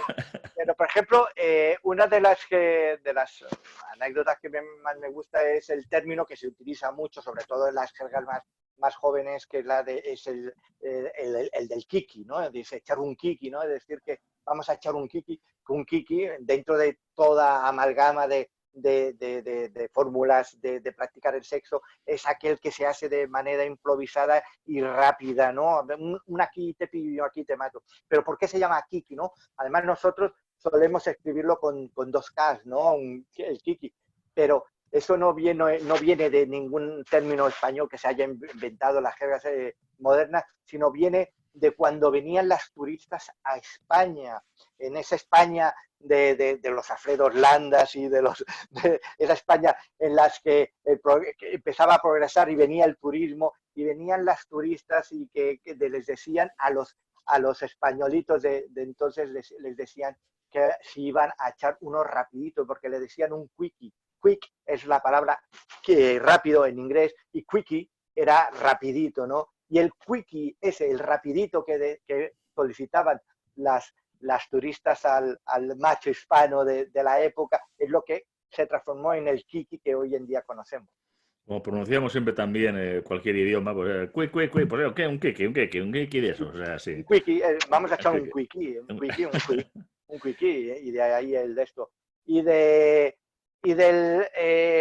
el de Navidad, pues ahora mismo hay tantas, espera, tengo aquí, a ver si cojo yo una chuleta. Ah, bueno, sí, una de las que más me llamó la atención, porque además es que le dio unos cuantos así como un revés, ¿no? Porque listos que todos lo saben, o que pretenden ser, o listillos que todos saben, hay muchos, pero listo que todos saben, solo hay uno que soy yo, que por eso tengo el nombre registrado, ¿no? Y es la tradición catalana de comer canelones el día de San Esteban. San Esteban es el 26 de diciembre, es fiesta en Cataluña y se comen, por tradición se come canelones. Y bueno, y ahí encuentras lugares donde te están explicando de que es una tradición, cocina de aprovechamiento que ya desde la Edad Media se hacía, no señores, no. Se come canelones desde hace solo un siglo. Y es que había un restaurante en Barcelona, en la Plaza Cataluña, que trajeron la receta de los canelones Rossini, se trajeron, pero solo se hacían un par de veces al año porque aquí no habían empresas que hiciesen la pasta para hacer canelones. Y en este restaurante, pues, se hacía y empezó a hacerse solo en este restaurante. Pero de repente, si no me equivoco, fue en 1914 aproximadamente o así, nació la casa, la empresa de pastas, Pastas El Pavo, bueno, que hacían las placas para hacer canelones. No el gallo, no el gallo, el No, pavo. el Pavo, que es una empresa de Barcelona, que nació en Barcelona, y ahí se empezaron a hacer las placas y la gente empezó a imitar aquello que se hacía en este restaurante y que querían llevar y le empezaron a hacer el día de San Esteban, porque el día de San Esteban era cuando lo hacía este restaurante, una de las dos jornadas, creo que una era para San José para el Día del Padre y otro era para San Esteban en el restaurante este. Y entonces el restaurante este cerró y la gente siguió con la tradición de ir haciendo de esto, los canelones, y por eso ha llegado. Pero es una tradición que es de hace un siglo, no es una tradición que nos viene desde la Edad Media, que algunos han pretendido decir. Bueno, pero eso es hasta como el tema de decir, no, es que los americanos ahora con lo del pavo y tal, ¿no? Porque, claro, en España lo que se come es el cordero y el besugo. Bueno, uno entra en las fotografías antiguas de la Plaza Mayor de Madrid y lo que ve son las paveras. O sea, el pavo en España se ha tomado también en Navidad. No todo el mundo se lo podía permitir, pero venían en ese momento dado, o sea, con lo cual, y estamos hablando mucho antes de la televisión, de los momentos estos de las cosas, y siempre nos creemos que todo a lo mejor incluso tiene una tradición tremenda, ¿no? Casi, pues eso, hasta el pan tumaca y la sardana, y al final todo dice, pues como el chotis madrileño, que es un baile que es el Scottish, que como también pronunciamos mal, pues de Scottish viene la palabra, claro, lo pronunciamos como lo pronunciamos los castizos, que no pronunciamos ni Madrid, como decís vosotros, ni Madrid, como dicen los de otros, no, nos decimos Madrid. Entonces nosotros nos llamamos el chotis, que es una cosa y tal, pues eso, castiza, ¿no? O sea, sí, es curioso. Sí, no. Es que hay muchísimas cosas, anécdotas. Es como, ahora estabas diciendo esto de los pavos que sí vienen de Estados Unidos y nosotros mucho antes, o por ejemplo ahora que tanto se celebra o que tanto les gusta celebrar el Halloween. El Halloween, antes de que lo inventasen los estadounidenses, se lo llevamos nosotros para allá. Fue la inmigración, no solo española, sino también la irlandesa, la que lo llevó hacia allí, pero era una tradición de aquellos lugares que eran celtas, que ya celebraban, ¿no? Y fue una mezcla de cultura de la noche de los muertos, de la víspera de todos los santos, con la tradición que tenían los celtas de honrar el final de la luz y la entrada de la noche y del invierno, y ahí se juntó todo y lo llevó la emigración hacia Estados Unidos, y luego la fiesta nos vino más modernizada, a lo mejor más divertida, Claro, de otra etcétera. manera, pero porque De otra ellos no manera. tienen, pero sobre todo porque ellos mismos la han cambiado. Porque Sí. ellos, curiosamente, en Estados Unidos, menos en Nueva Orleans, no existe el carnaval. Entonces ellos han convertido, han intentado, ellos mismos han reconvertido la fiesta en otra cosa diferente. Pero mi padre, que nació en 1923 en Castellón de la Plana, él recordaba en su infancia tallar calabazas.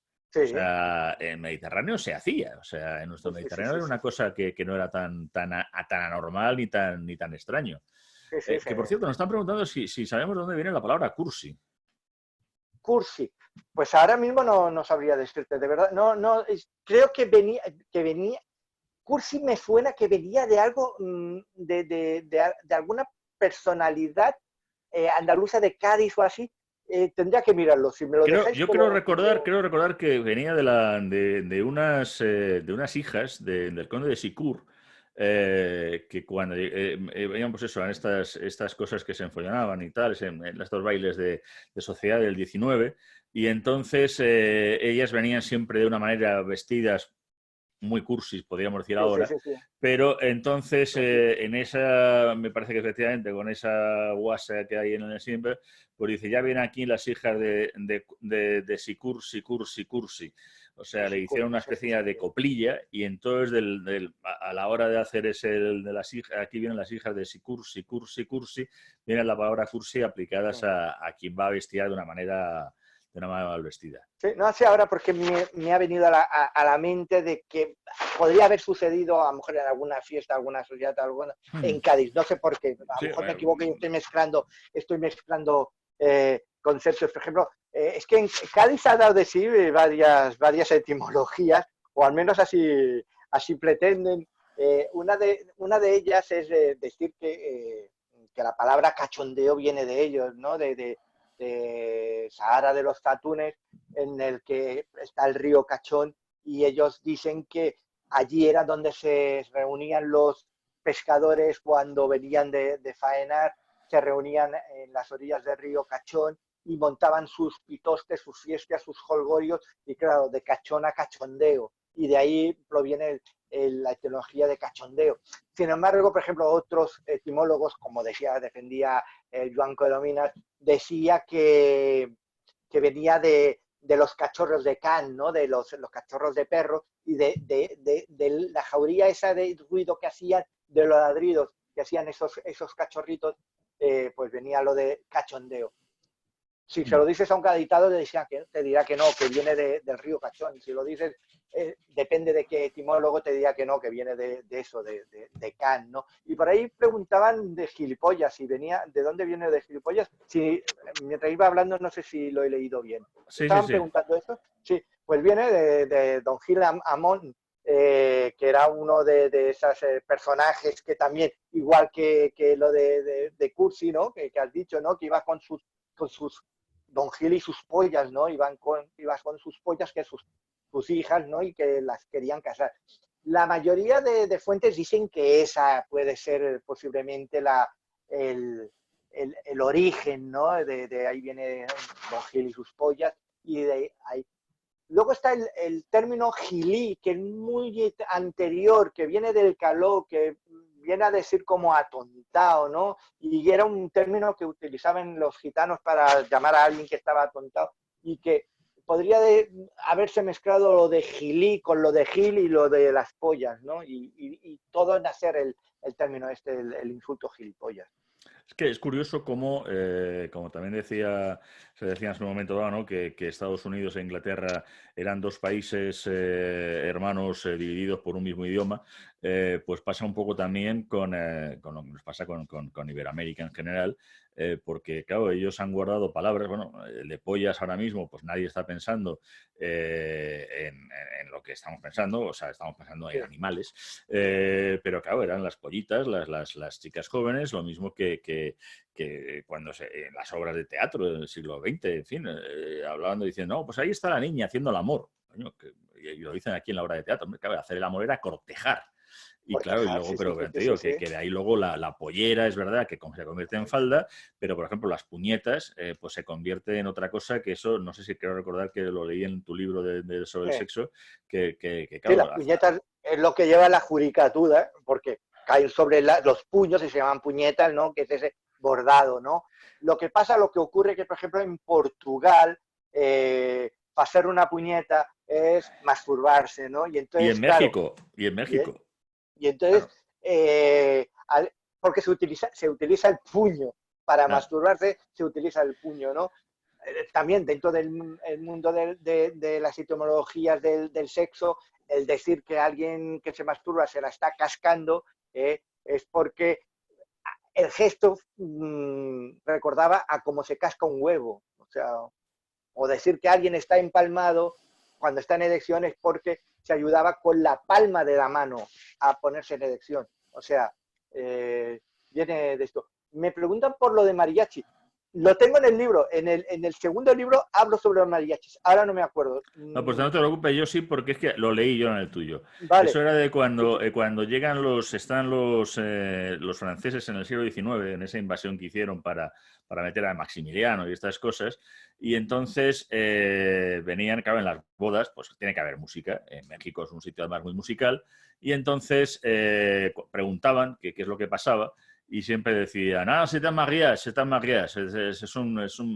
que es un matrimonio, que es una boda. Entonces, claro, la derivación fonética de mariach, pues eso, de mariach, entonces siempre que veían y tal, dice, mira, ahí hay unos mariachis, o sea, ahí hay un matrimonio, o sea, una boda que se estaba haciendo, ¿no? Se estaba celebrando un mariage, o sea, se estaba celebrando un matrimonio, se estaba celebrando una boda, y entonces de mariage en francés cogieron ese nombre y lo convirtieron en como mariachi, ¿no? En ese nombre que ha quedado hasta nuestros días. Es justo de cuando la Sí, invasión francesa en México. yo quería hacer ahora un apunte porque yo soy muy fácil de encontrarme en un renuncio porque yo diariamente escribo y hablo y tal de docenas de curiosidades. Y son Perdona, miles las que... he puesto en el chat, aparte de que tenéis la portada para que la podáis descargar y así la tengáis visible, la del libro que estamos hablando, he puesto también en el chat el enlace a tu blog de 20 Perfecto. minutos, para que ya Vale, directamente muchísimas gracias. enlacen y directamente ya lo tengáis ahí para verlo. Eres un crack, es un crack. Luego te mando ya el jamón, cuando se pueda salir ya te mandaré un jamón. Y, Efectivamente. y nada, lo que estaba diciendo, llega un momento en el que tengo tantos. El otro día me preguntaba en una entrevista cuántas curiosidades, sobre cuántas has escrito, y digo, soy incapaz de saberlo porque, aparte de mis blogs oficiales, he escrito para muchísimas sitios, ¿no? Que he hecho colaboraciones, programas de radio, programas de televisión, he hecho los 5 libros que tengo escritos, y si juntásemos todos son miles de curiosidades. Y llega un momento en las que, ostras, se te mezclan las curiosidades y tienes miedo de cagarla, de decir, ostras, es que me parece que esto no era, no me suena que viene por aquí, y hay veces que prefiero decir, no me acuerdo, antes de decir algo y equivocarme. No te preocupes, si no estoy aquí ya sabes, estoy ya de segundo para recoger la pelota e inventarme cualquier cosa y así ya no hay problema, ya quedo yo mal. De todas maneras, insisto, tenéis la posibilidad y además donde dais también en la parte del chat, pero también donde en la parte de participantes, de levantar la mano, y entonces Gonzalo os puede abrir el micrófono para también... Si queréis ya también, hombre, aparte del chat que queda un poco feo, pero hombre, que ya que hemos traído a Alfred desde Barcelona, que nos ha costado un dinero, o sea, el AVE y esas cosas, pues si también queréis hablar face to face o hablando y tal, o hacerle pregunta ya directa, yo creo que también, hombre, eso siempre resultará un poquito más ya que estamos y tampoco ya al final, pues ya llevamos al tonto, oye, hora y media, encantado, vamos más, Hora o y sea, yo media. estoy encantado. Pero vamos, que podáis hacer preguntas levantando la mano, no sé, que se le ocurra. Eso, levantáis la mano, abrís el micrófono directamente y preguntáis y decís, Alfred, ¿es verdad lo que...? Yo qué sé. Hoy, mira, me estaban preguntando esta tarde, a través de Instagram, me preguntaban que de dónde venía lo de echar arroz a los novios en las bodas, ¿no? Y eso es una de las que viene en mi primer libro y tal. Y he estado, lo tenía, bueno, como lo busqué lo tenía un poco fresco, y es que esto viene de Oriente, ¿no? Y por eso el arroz en Oriente tiene mucha tradición, porque es uno de los alimentos principales, ¿no? Y es la creencia de que había que echarle arroz porque era un símbolo de prosperidad, ¿no? El echarles era como el desearles suerte, y de ahí venía el que cuando los recién casados pues se les echaba arroz. Pero, por ejemplo, hay otras culturas en las que no se les echaba arroz. Por ejemplo, en la antigua Roma, cuando los novios se casaban, les tiraban nueces. Y les tiraban nueces, pero no se los tiraban al cuerpo, sino los tiraban contra el suelo, porque era lo que antiguamente le podríamos decir que era análogo a lo que hoy diríamos a tirar petardos, ¿no? Al tirar las nueces contra el suelo, el ruido que hacían las nueces al caer al suelo, hacían ese estruendo que era como de celebración, como el que tira unas piulas, unos petardos, unas tracas, ¿no? Y ya ves. Y luego, no sé si era en Indonesia, si no me equivoco, en Indonesia, si no se le echaba arroz y le caía además encima del novio, había posibilidad, o tenían ellos la creencia, de que el novio después de la noche de boda se fugaría, se escaparía y que no volvería. Entonces, tiraban el arroz a dar, además. O sea, ya directamente ya lo siguiente era la paella, ya, tirar ya con la Ya paella casi, y darle casi, con... sí, sí, sí. Oye, que lo he visto en un vídeo, que es que los valencians también son un benfutís, y en una de estas que no se le ocurrió otra cosa, además que efectivamente aparecer a la salida y tal, dos cachondos de los de la boda con una paella y le lanzaron la paella a los novios, vamos, o sea, bueno, el contenido del arroz en paella, evidentemente. Qué cafre, qué cafre. Sí, sí, sí. ¿Alguien se anima a preguntas? En fin, Algún- porque Alfred y yo podemos estar algún- aquí horas, o sea, eso no hay ningún Venga, problema. Ángel Luis. No, yo ya que estamos con curiosidades, no sé si os habéis fijado, yo es una cosa que tengo por ahí pendiente en los relojes que tienen números romanos. Hay veces que el número 4 está escrito con 4 palos y otras veces está Sí, escrito con con el 1 y el 5. Sí. Y entonces yo no sé, alguien me contó una historia de un relojero que se equivocó y un rey le mató y tal, no sé. Sí. Se me ha ocurrido ahora como curiosidad que tengo pendiente yo de averiguar. Sí, mira, Gracias. pues eso en mi segundo libro lo encontrarás la respuesta. Viene en Vuelve listo, que todo sabe que es este libro. Lo explico en este libro, lo explico y explico. La mayoría de expertos dicen que viene de ahí, de la historia esa que se explica de un relojero que se equivocó, que fue castigado por el rey y que entonces, a partir de entonces, todos los relojeros, en homenaje a aquel relojero que fue matado por aquel rey cruel, pues lo ponen, o no todos, algunos.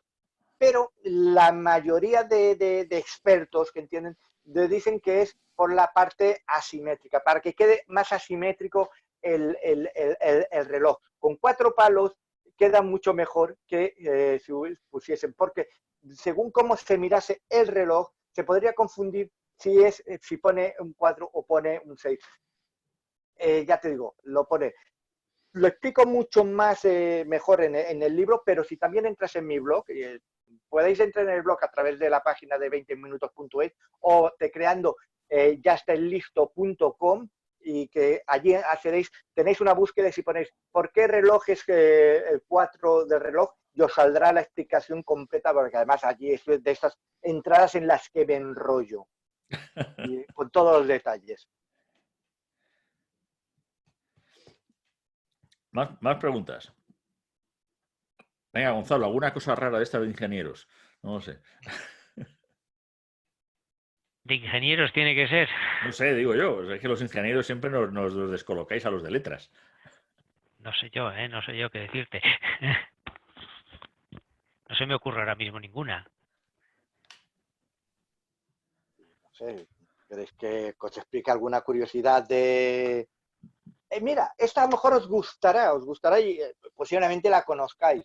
Se ha dicho durante todo el último casi un siglo, no un siglo, pero sí 90 años, se lleva diciendo de que la primera película sonora de la historia fue El Cantor del Jazz, que era una película en blanco y negro en la que fue la primera sonora, ¿no? Y por primera vez se utilizaba, ¿no? Que era de 1927 esta película.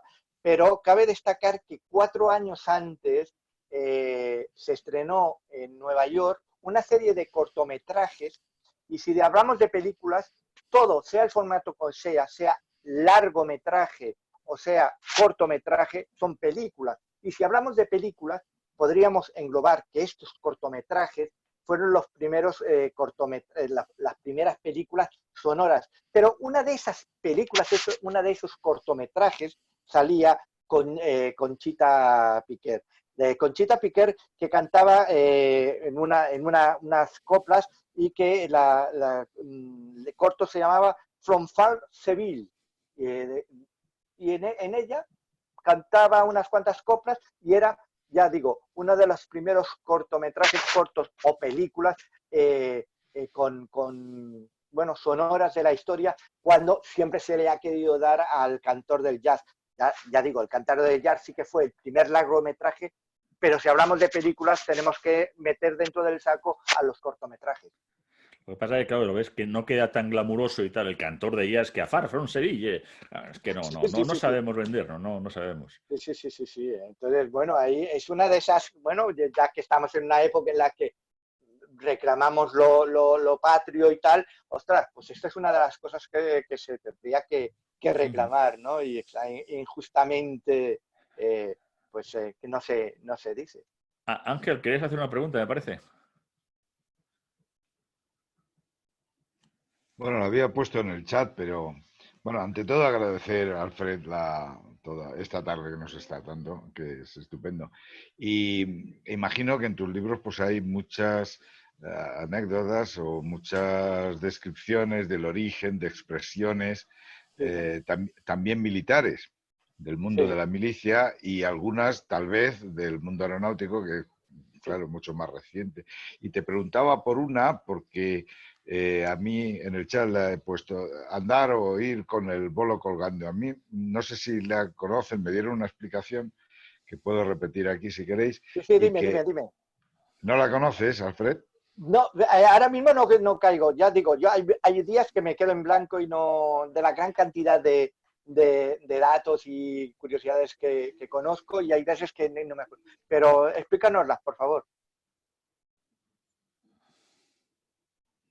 Hoy se ha quedado... Ángel se ha quedado. Se ha Ángel, quedado parado, Ángel. nos ha quedado con el bolo colgando. Se nos ha quedado con el bolo Sí, colgando. sí. con el vuelo colgando. Ahora volverá. Con el vuelo colgando, sí. Hombre, el Sí. mundo militar ha dado muchísimas expresiones, muchísimas... Mandar a la porra, que viene de, bueno, pues Sí. mandar a alguien castigado, vaya usted a la porra, donde estaba ahí el tamboril con el bastón aquel que tenía allí, aquella era la porra, entre muchas expresiones que existen, ¿no? Y bueno, Sí, en términos... Sí, no, perdona. perdonad, es que perdonad vosotros porque me he quedado como medio minuto sin wifi y no he oído lo que decías, Ah, pero por el final de lo que estabas contando, sí, esa expresión de ir a la porra, mandar a la porra sí. es conocida. Nada, la del bolo colgando es así de simple. En aviones de los primeros que llevaban unos equipos de radio, necesitaban antenas, las frecuencias eran de la gama de onda corta y eso, entonces la antena requería un cable muy largo, tan largo que ni siquiera poniéndolo desde el morro del avión hasta el extremo más alto de la cola daba suficiente longitud. Entonces la solución fue practicar un agujero en el suelo, en la panza del avión, y dejar caer por ahí un cable tan largo como fuese necesario. El cable, claro, tenía que ir como volando, ¿no? Entonces se le ponía un peso en el extremo de tal manera que volaba, no estorbaba nada, no se enrollaba en las alas, ni en ningún timón, ni nada, estupendo. El único problema es que al ir a aterrizar había que recogerlo con una manivela. Entonces el piloto más despistado llegaba, se olvidaba de hacerlo y cuando llegaba a aterrizar iba con el bolo colgando y entonces eso daba en alguna valla, en algún árbol próximo a la pista o alguna cosa así. Entonces significa ir con el bolo colgando significa estar muy despistado, ¿no? No pues sé si la sabías y si no la conocía y te lo agradezco porque me ha gustado mucho. Intentaré indagar un poquito más sobre el tema, más que nada, porque a ver si luego sale alguna entrada para mi post y para mi blog, algún post y tal, y bueno, y te agradezco que me lo hayas explicado. Porque Citas así al Ateneo Escurialense y a don Ángel Maci. Sí, tanto. Si algo hay, tengo es que cuando alguien me explica algo, lo cito. Sí, hay más, sí, pero ahora mismo no puedo recordar. Pero bueno, hay más. No, pero es muy curioso cómo hay muchas expresiones que, como tenemos la mente que tenemos, siempre nos parece mucho más sucia, ¿no? Eso ir con el bolo colgando, y ya ves qué expresión más es el tema, o lo del carajo de la verga, que dices que eso de ser la cochinada mayor del reino, y resulta que la verga es un palo, es uno de los mástiles del tema, y el carajo es donde estaba el sitio donde se ponía el vigía. Entonces, claro, el vigía y los mandaban al carajo. Claro, súbete al carajo y tal, claro, pero no tiene ninguna connotación negativa. ¿Te puedes creer que esta es una de las curiosidades que llevo más años que me la sé y que nunca he escrito sobre ella? Nunca he escrito ningún post sobre esta entrada, y es una de las que me llevo más años hace que la sé, porque es una de las famosas y tal. Una de las que me gustan a mí es esa de que lo dicen muchas las personas: ay, tienes ideas de bombero, ¿no? Cuando de esto, ¿no? Y de hostia, o de bombero retirado, tener ideas de bombero retirado, que aún suenan como más antiguo, ¿no? El decir esto, ¿no? Y es que esta expresión viene de que antes los bomberos servían para todo. Eran auténticos ingenieros de cualquier cosa. Tenían que ingeniárselas para subirse a un árbol a coger a un gato, para salvar a alguien de un sitio, para entrar, para salir. Llamaban para todo. Ahora, hoy en día llamamos a un fontanero, llamamos a un lampista, llamamos a un electricista, a cualquiera, ¿no? Para que nos hagan las diferentes cosas. Pero antes llamaban a los bomberos cuando tenía alguien un problema en su hogar, ¿no? Y los bomberos se las tenían que ingeniar. Y eso de decir, tener ideas de bomberos, a veces eran algunas que eran tan absurdas o tan rocambolescas esas ideas, ¿no? Que surgió la expresión, ¿no? Y ya decirlo de un bombero retirado, pues ya era para darle más rebomborio a la expresión. Pero luego las expresiones a veces se acaban liando y se acaban mezclando, ¿no? Por otro día, Sí. además, curiosamente en la red, alguien comentaba que es que estaba nervioso como un cosaco, lo cual, pues no digo yo que los cosacos no hayan estado nerviosos, pero claro, los cosacos en todo caso no es esa la expresión que se la va diciendo, ¿no? Y había el portero de una finca de un amigo que era famoso porque cambiaba todas las expresiones, entonces se dedicaba a decir que, claro, es que a este hombre lo han puesto entre la espalda y la pared. O decía que, claro, que Sancha es Castilla, pero con el nombre propio. El hombre oía tiros y no sabía hacer las cosas, y al final las expresiones muchas veces también han acabado derivando de aspectos que originalmente no tenían que ver nada. Una de las famosas es mezclar los churros con las meninas. Claro.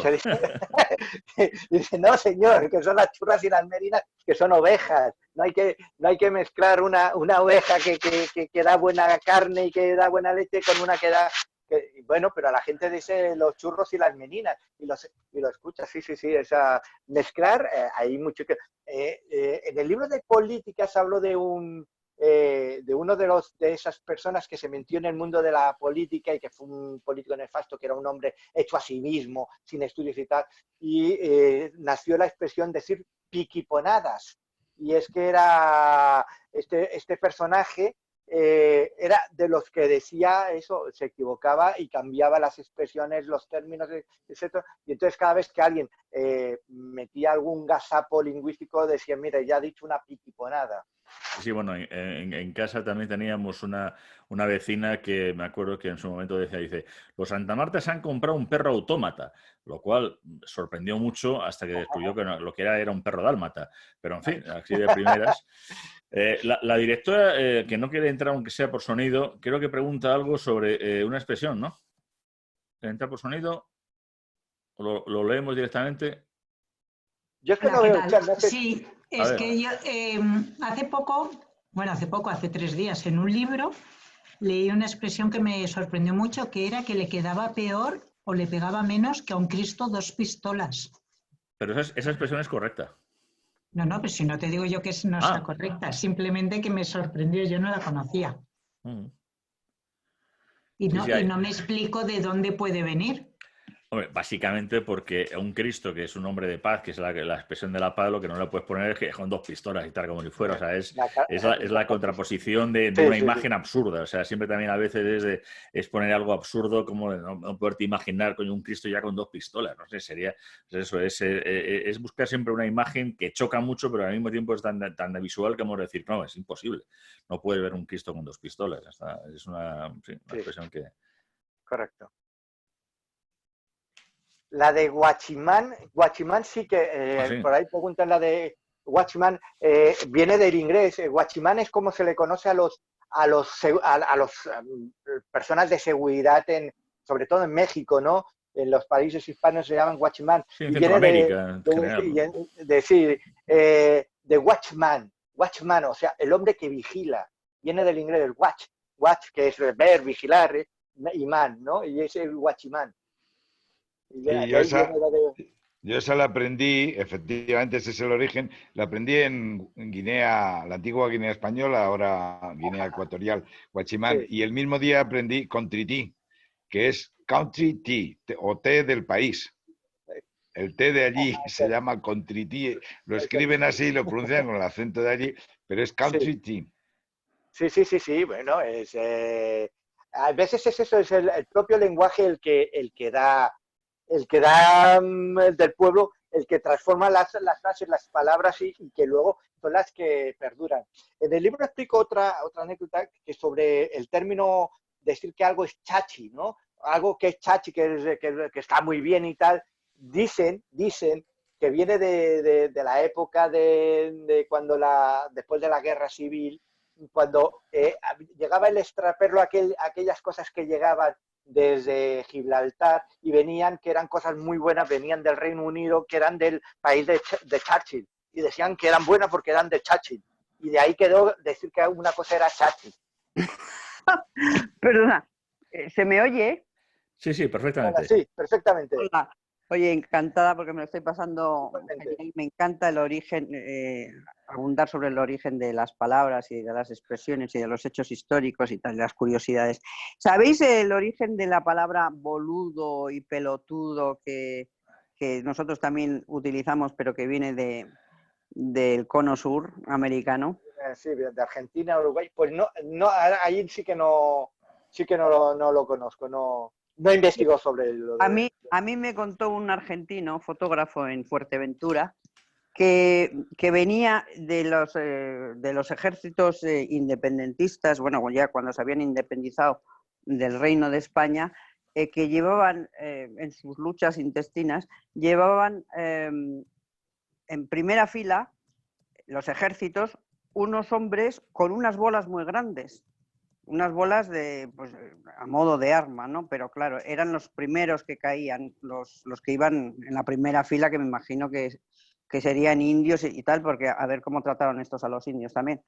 Y claro, ya el boludo es el tonto que va en la primera fila, o el pelotudo, el que va con la pelota, que no sé de qué tamaño era, pero según este argentino eran pelotas muy grandes, no sé de qué material estaban hechas, pero me hizo gracia, pues claro, luego ha quedado que eres un pelotudo, un boludo, porque te van a matar. Sí, pues no conocía. Gonzalo, creo que tenías un origen curioso, ¿no? Sí, es que como yo no puedo levantar la mano, no, es que en mi tierra se habla del guarrito. Y el guarrito es el taladro. No sé si lo habéis oído. Pero entonces, yo sí lo he oído. Y bueno, tu tierra es Málaga, porque Málaga, lo digo sí. que con ese acento que tienes de León, Por eso, la sí, gente sí, se puede yo soy de despistar. allí. O sea, claro, pero... Y entonces... Ah, perdón, Carmen. Ay, perdón, es que no, habla tú, por favor, luego os voy a contar una cosa muy divertida. Vale. No, pues es que lo han mandado diciendo que era pues un taladro que en los años, no sé, 60 o 70, que se llamaba Warrington, de marca sí, Warrington, sí. Y al final se quedó, como decís, del idioma en guarrito. Y allí nadie habla de un taladro ni nada, dice el guarrito, tráeme el guarrito. Entonces, es el origen.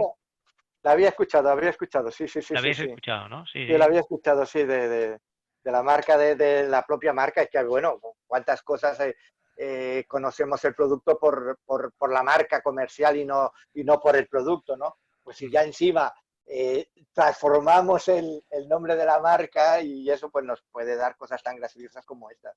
Sí.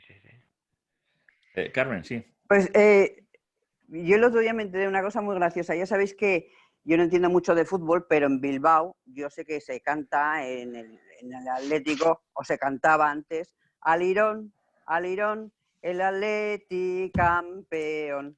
¿Sabéis de dónde viene la palabra alirón?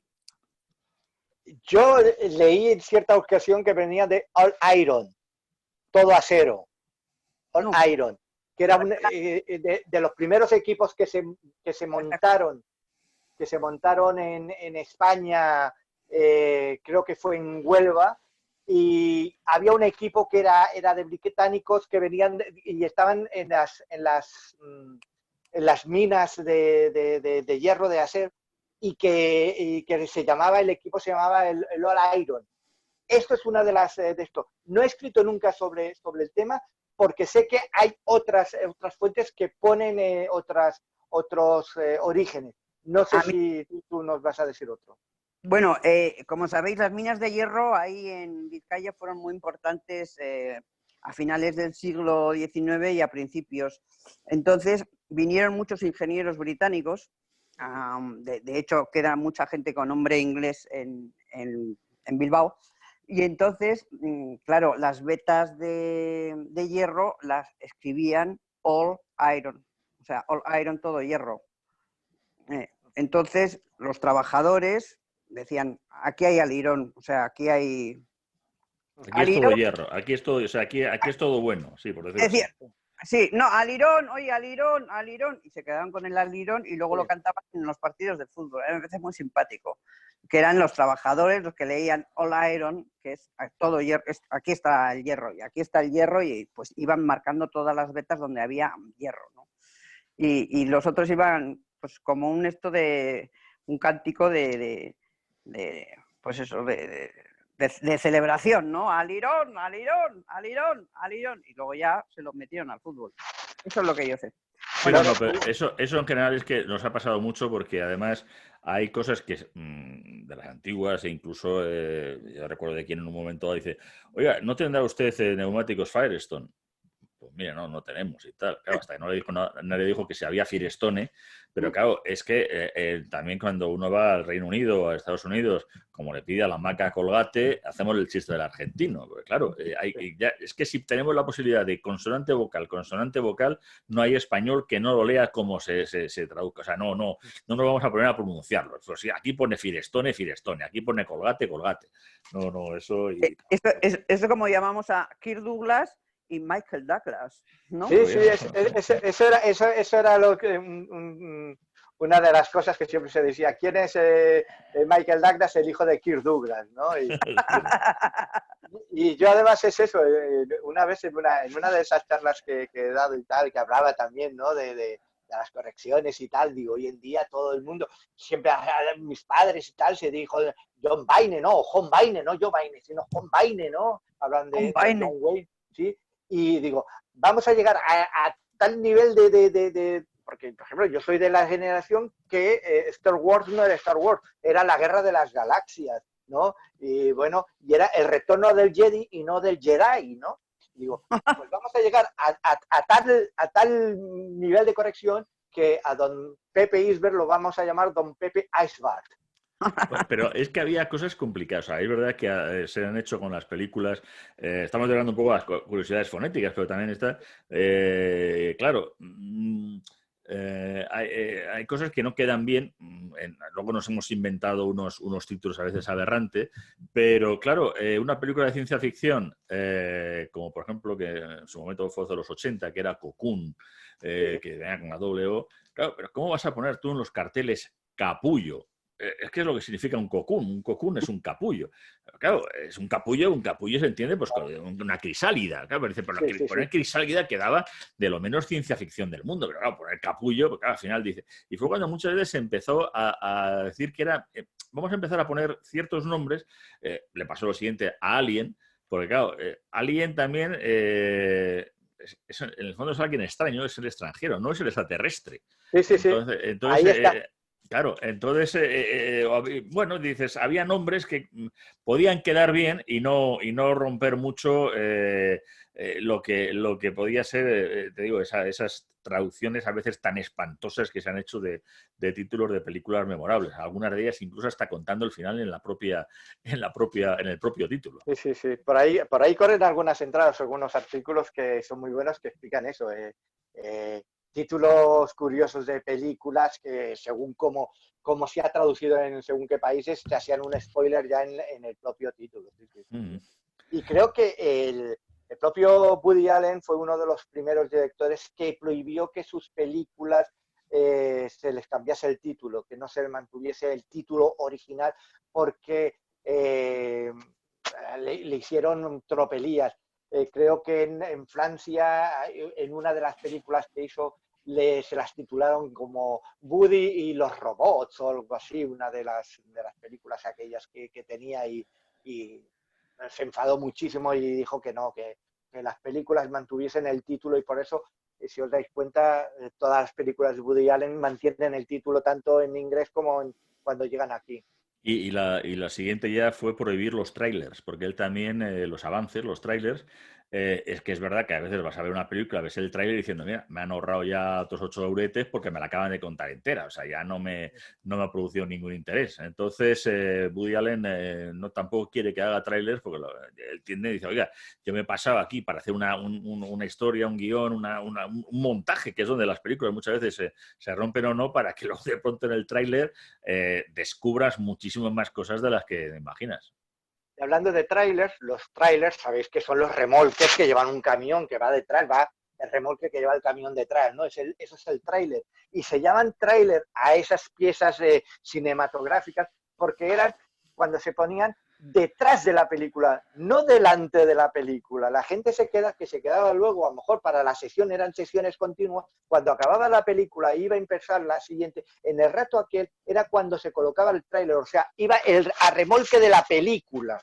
No se colocaba, no era, aunque ahora estamos acostumbrados a que nos lo coloquen antes de empezar la película, era lo que venía a continuación de la película anterior en las películas de sesión continua. Claro, porque antes lo que había era un noticiario, aquí el famoso Nodo, pero que también estaban las News of the World y todo el tema, o sea, en todos los países no había televisión. Entonces se comenzaba con unas noticias, si era una película de niños, a lo mejor alguna cosa, algún corto y todo el tema, y efectivamente eran el cambio cuando a remolque venían pues algunos avances, porque también se llamaba de avances de películas que iban a venir. De películas que iban a estrenar la siguiente semana o dentro de 2 semanas y tal. Pero antes lo que venía era el Nodo, esa cosa también tan clásica, dice, vamos, que vamos a llegar tarde, que al final nos perdemos el Nodo. Pero en fin. Era la forma de que muchas personas se podían informar. Claro. Bueno, son las 9, llevamos 2 horas, yo estoy encantado, pero este señor tendrá que cenar porque además es que sobre todo en Barcelona son muy europeos y a estas horas ya están casi metiéndose en la cama, ¿no? Como nosotros que ahora mismo nos iremos. No, que no nos podemos ir a ningún lado. No en la cama, pero sí en casa con mi mujer tenemos la costumbre de cenar pronto y tal. De cenar pronto, de hecho, a las 8:30 solemos cenar y tal, porque además ella es de las que le toca madrugar y levantarse muy, muy temprano y se acuesta muy temprano, así que si me perdonáis, yo tendría que ya empezar... Perdonad nada, simplemente agradecerte tu participación. Ya digo que en el chat he dejado, aparte de lo que has dicho, el enlace para tu blog y el tema de todo el libro, y agradecerte por el nombre del Ateneo Escurialense y de todos los que hemos estado. Luego se está grabando esto y lo pondremos en la web del Ateneo también para poderlo compartir. Con lo cual, Alfred, tienes tú la última palabra y el agradecimiento. El agradecimiento es mío hacia a todos vosotros, el haber perdido 2 horas de vuestro tiempo, que podríais estar por ahí dando un paseo, tomando el aire. Pero agradeceros que me hayáis invitado, agradeceros que hayáis estado aquí, vuestra interactuación conmigo, aquellos que habéis participado, ha sido un placer y sobre todo un lujazo. Me hubiese encantado poder haber estado ahí. De hecho, tenía que estar el jueves pasado ahí en Madrid, en el Sanfil, en una mesa redonda sobre política, y no ha podido ser, pero en cuando se vuelva a montar, me tenéis ahí, porque además el amigo Javier Santamarta, que aparte de ser el prologuista de mi libro, de ser amigo personal, sé que tiene una muy buena bodega y yo quiero pasarme por la bodega de su casa. Oye, Alfred, muchísimas gracias y en nombre del Ateneo Escurialense te esperamos en cuanto pase todo esto. Mil gracias, de verdad. Ahí está. Gracias a vosotros y de verdad os lo agradezco muchísimo, de verdad. Muchísimas gracias. Vale, bueno, pues chao, nos vemos en la próxima. Hasta la próxima, que vaya muy, muy, muy, muy bien todo. Igualmente, cuidados mucho. Gracias a todos. Desconectamos. Gracias también. Adiós.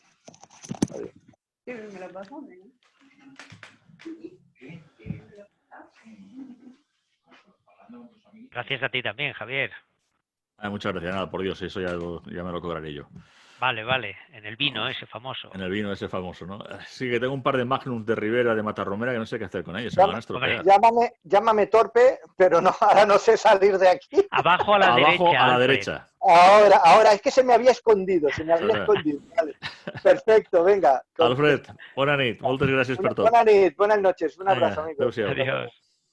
Bueno, Javier, tendremos que ver esa bodega, ¿no? Pero si yo no hago más que invitaros, aquí no viene nadie.